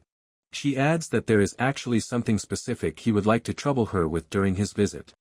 Gazelle asks her what exactly that matter is. Iris details that she recently established a dedicated patrol in their territory to firmly protect the security of the city, requesting that her grandfather train those new recruits strictly during his stay here. Gazelle readily agrees with an enthusiastic exclamation, happily noting to himself that he just thought he would get to play with Lyle and Dida. She mentions that there is one more thing to address. She directly asks if he would please accompany her to the town. Gazelle gently notes that there is no trouble at all, but questions what the trip is for. Clutching her dress tightly with a determined expression, Iris explains that she simply wants to walk around the city. Iris looks forward with a gentle, thoughtful smile as she breaks down her true intentions. She explains that she wants to know what the current state of the town is and see how the common people live, wanting to firmly observe and get a real feel for it herself. Melrys watches her daughter with a soft, slightly concerned expression. Standing silently, Iris anxiously questions herself whether what she is actively doing is truly useful for the fief. She gazes downward, realizing that many people's lives move based entirely on her decisions and that her choices change the very fate of the populace. She reflects that this reality sometimes genuinely frightens her, knowing she has no clear right or wrong answers, but stands firm in her path to find what she truly wants. She reiterates her strong desire to see everything with her own eyes and walk as much as possible while closely observing the surroundings. Iris emphasizes her plan to explore the town, stating she does not want to take too many people with her. Our girl structures a bright, confident smile as she explains that nobody will complain if she goes out with her grandfather. She confidently adds that the trip will be completely safe and that Lyle and Dida will certainly not oppose the idea. Melrys chuckles softly and completely supports the plan, noting that Iris's grandfather is perfect as an escort since he does not look aristocratic. Gazelle rubs his chin in deep thought. Gazelle strikes his fist against his open palm with a firm clatter, heartily agreeing to the arrangement. He looks at his granddaughter and asks if they shall go tomorrow. Iris clasps her hands together happily, thanking her grandfather with deep gratitude for his enthusiastic support. Gazelle confidently tells her to leave the entire matter to him. A polite knock sounds at the office doorway as Sei enters to announce that it is officially time for the afternoon meeting. Iris reacts in mild surprise, noting that it is already that time. Melrys waves her hand and tells Iris not to worry about them since they came here entirely on their own free will. Gazelle stands beside her with his hands on his hips, heartily adding that it is good anyway because he also has the guards training scheduled with Ryle and Dida. As the day continues, Iris walks outside with Sei and asks him about the morning report regarding the Baron's daughter, Yuri. Sei smiles pleasantly and reports that he immediately refused her request as soon as she stated she wanted to become an exclusive member of their company. Iris looks up with a wide-eyed, startled expression, anxiously wondering if Prince Edward did not complain about the rejection. Sei explains that he firmly stood by his post, explicitly telling them that Yuri is not a formal part of the royal family since she has not been formally married yet. Iris listens in complete silence as Sei continues detailing the encounter. He adds that he told them they have a waiting list filled with individuals of even higher status, noting that while Prince Edward looked visually angry, Yuri ultimately seemed to have persuaded him to calm down. Our girl looks away with a subtle, calm smile after hearing the details of the encounter. She softly notes to herself that if the entire matter was handled well, then that is ultimately a good thing. Sei aggressively questions what those people could possibly be thinking with their recent actions. Holding his document tightly, an exasperated Sei rants that they should well know the Azuda conglomerate belongs to Iris, angrily wondering how they have the absolute nerve to act so important. Iris looks out toward the open horizon under a cloud-filled sky, a melancholic smile touching her face. She calmly notes that Prince Edward and Yuri surely do not know the corporate reality, supposing that they were never actually interested in her from the very beginning. Turning around to face her companion, Iris states that it is much better to put the true interests of the company ahead of her own, lightheartedly admitting that to those two people, she is probably just a completely worthless existence. She says that love is truly blind and that comparing those two people is like being right in the eye of a hurricane. He adds that even though they do not know it, their behavior is still incredibly annoying, explaining that Prince Edward has been pushing his influence simply because he claimed that granting special treatment is inherently bad. Sei argues that the company's aristocratic department has received special treatment from the very beginning. He directly questions what they are supposed to do whenever individuals like Yuri apply for it, while Iris stands a short distance away. Iris offers her sincere thanks to Sei for his deep dedication, but calmly adds that everything is perfectly okay. Sei looks up with a startled expression, blinking in mild confusion. Iris explains that if he has to worry about her well-being over this matter, she really does not mind simply letting Yuri apply for the membership. She reasons that it would simply cause way too much trouble if Prince Edward decides to intervene and create unnecessary problems for their business operations, directly asking Sei if that isn't the case. Sei quietly notes that it makes sense if she chooses to look at the situation that way. Sei decides that he will reconsider the matter if Yuri returns to apply again. Iris asks if he is delighted by this outcome, prompting Sei to admit that the day has been very entertaining.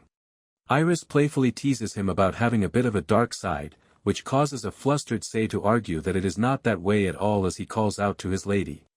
He silently wonders to himself if her assessment is actually true. Iris walks down a grand staircase inside the estate when Tanya suddenly appears before her. Tanya declares that she has been waiting for Iris, causing the young lady to gasp out in utter shock and repeat her head maid's name. Iris looks critically at Tanya and questions what is wrong with her current appearance, noting that it is quite obvious she is up to something. Tanya firmly asserts that she will also be going along with her, reasoning that it will not matter much whether 2 or 3 people go on the excursion. Our girl explains that she really does not want to take a lot of people with her during her upcoming walk. Gripping Iris's arm, an exasperated Tanya loudly implores her young lady to value herself much more. Tanya argues that while Gazelle's immense strength is indeed highly reliable, it would be extremely difficult for him to fight effectively while simultaneously protecting Iris if an emergency happens. Iris clenches her jaw and listens with a sweating, worried expression, silently conceding that her maid's point is entirely true. Tanya looks firmly ahead and makes her final plea, requesting that at the very least, Iris allow her to tag along. From the side, a warm hand gently taps the young lady's shoulder as a familiar voice speaks up to ask if the arrangement is fine. Gazelle places a supportive hand on his granddaughter's back and smiles warmly down at her. He advises Iris that it is also the duty of a master to take the feelings of subordinates into consideration, adding that Tanya is simply genuinely worried about her safety. Nodding her head, she states that she understands and instructs her grandfather and Tanya that it is finally time to head off. As the group officially prepares to open the main doors and depart, Iris stops to present a quick request. Holding a finger playfully to her lips with a bright smile, she asks her companions to simply call her Iris while they are walking around in town. Iris beams with absolute joy as she walks down the bustling city streets alongside Gazelle and Tanya, expressing how thrilled she is about the lively hustle and bustle of the town. During their walk, Iris pauses near a local stall where a vendor explains that the plants on display are a very easy-to-grow flower called ajiga, or bugleweed, which naturally blooms during this specific season. Our girl stays at the market stall and looks closely at the blooming plants, admiring how cute they are. She addresses the vendor as Auntie and asks what specific kind of flower it is. Iris asks about the price of the flowers. The vendor answers that one already in bloom costs 1,000 bells, while a single bag of seeds costs 500 bells. Hearing this, Iris decides to purchase a bag of seeds. As they continue through the busy market, Tanya turns her attention to her lady. She inquires what exactly Iris plans to do with the newly purchased flower seeds. Iris explains to Tanya that she wants the flowers to grow right next to her study window, pointing out that the room feels gloomy in some way. Gazelle lets out a boisterous laugh and praises his granddaughter, noting that it is very good for a woman to pay such close attention to details. Shortly after, the group pauses in surprise as they arrive in front of a heavy stack of fabric rolls. Iris reaches out to examine the texture of the cloth on display, quietly wondering to herself if the material is actually silk. Tanya stands nearby holding their market purchases, repeating the word silk in quiet contemplation. Our girl observes the fabric closely, noting that it is a shiny, light, and durable fabric. She reflects to herself that cotton, hemp, and wool are the main textiles available in the country of Tasmiria, openly wondering if there are any other varieties available in the local market. He mentions that a merchant from a port city rarely brings it around, though he remembers seeing it a few years ago. The merchant ponders for a moment, recalling that the fabric is highly expensive and that he seldom receives it. Hearing this, Iris offers her thanks to the gentleman as Tanya listens closely by her side. Iris turns away from the merchant's stall while considering if silk is simply not widely distributed within the country. Later, a restaurant server places a hot pot of food on their table and thanks them for waiting, prompting a delighted Iris to remark that the meal looks completely delicious. The server looks at Iris and Tanya, noting that he has never seen their faces around before. Our girl structures a calm explanation for the shopkeeper, stating that they came from the royal city. She adds that they have been exceptionally busy due to their recent move, which is why they have not had the time to come out into town until now. The shopkeeper acknowledges the news with an understanding smile. Iris directly asks him how the current state of this town is. The restaurant server pauses thoughtfully before responding to Iris's question. He smiles broadly and proudly declares that their location is a very good fief that will absolutely not lose to the royal city. The server notes that fortunately, little by little, their daily lives are improving, emphasizing that several things have changed for the better recently. Hearing about the positive impact on the common people's lives fills her with deep emotion, prompting her to softly reflect internally that she is genuinely glad. The group finishes their meal, leaving completely empty plates, bowls, and baskets behind on the table. As they exit the restaurant into the open air, Gazelle stretches out and loudly declares that the food was absolutely delicious, while a smiling Iris agrees that it is very good to go out like this once in a while. As they walk, she notes that eating at home can be rather boring, which she completely understands. Gazelle then spots a massive crowd gathered outside a large building and points out that it looks like an Azuta branch store. Iris observes the prosperity of the establishment, noting that the heavy traffic is likely because they recently launched a new beauty article. Iris notices two young, disheveled children sitting quietly on the ground next to a large barrel. She approaches them gently, crouching down to their level with a kind smile to ask what is wrong and if they happen to be lost. One of the young girls softly confesses that they got lost, with tears visibly welling up in her large eyes. Our girl asks the girls if they accidentally got separated from their father and mother.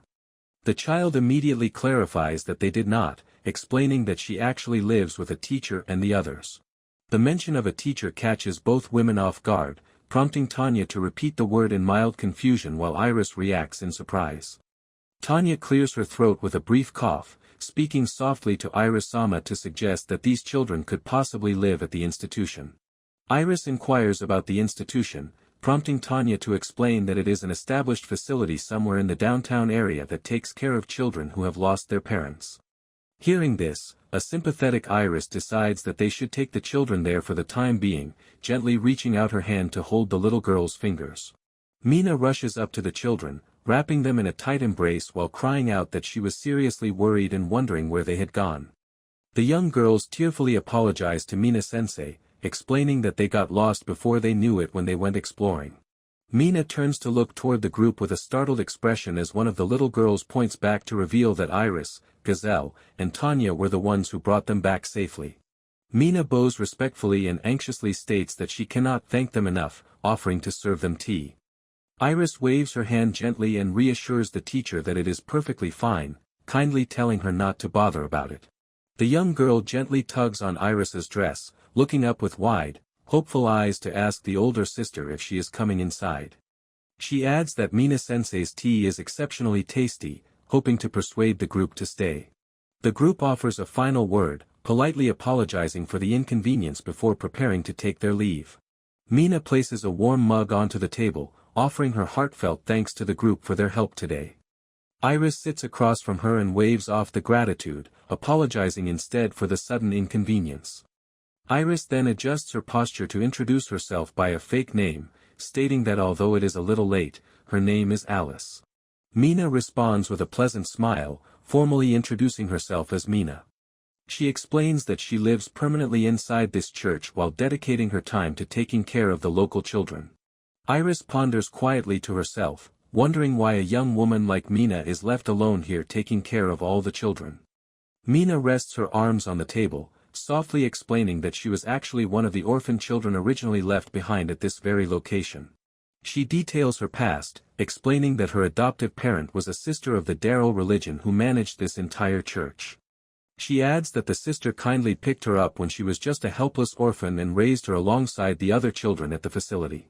Mina notes that after the sister passed away, she firmly decided to stay at the church to succeed her.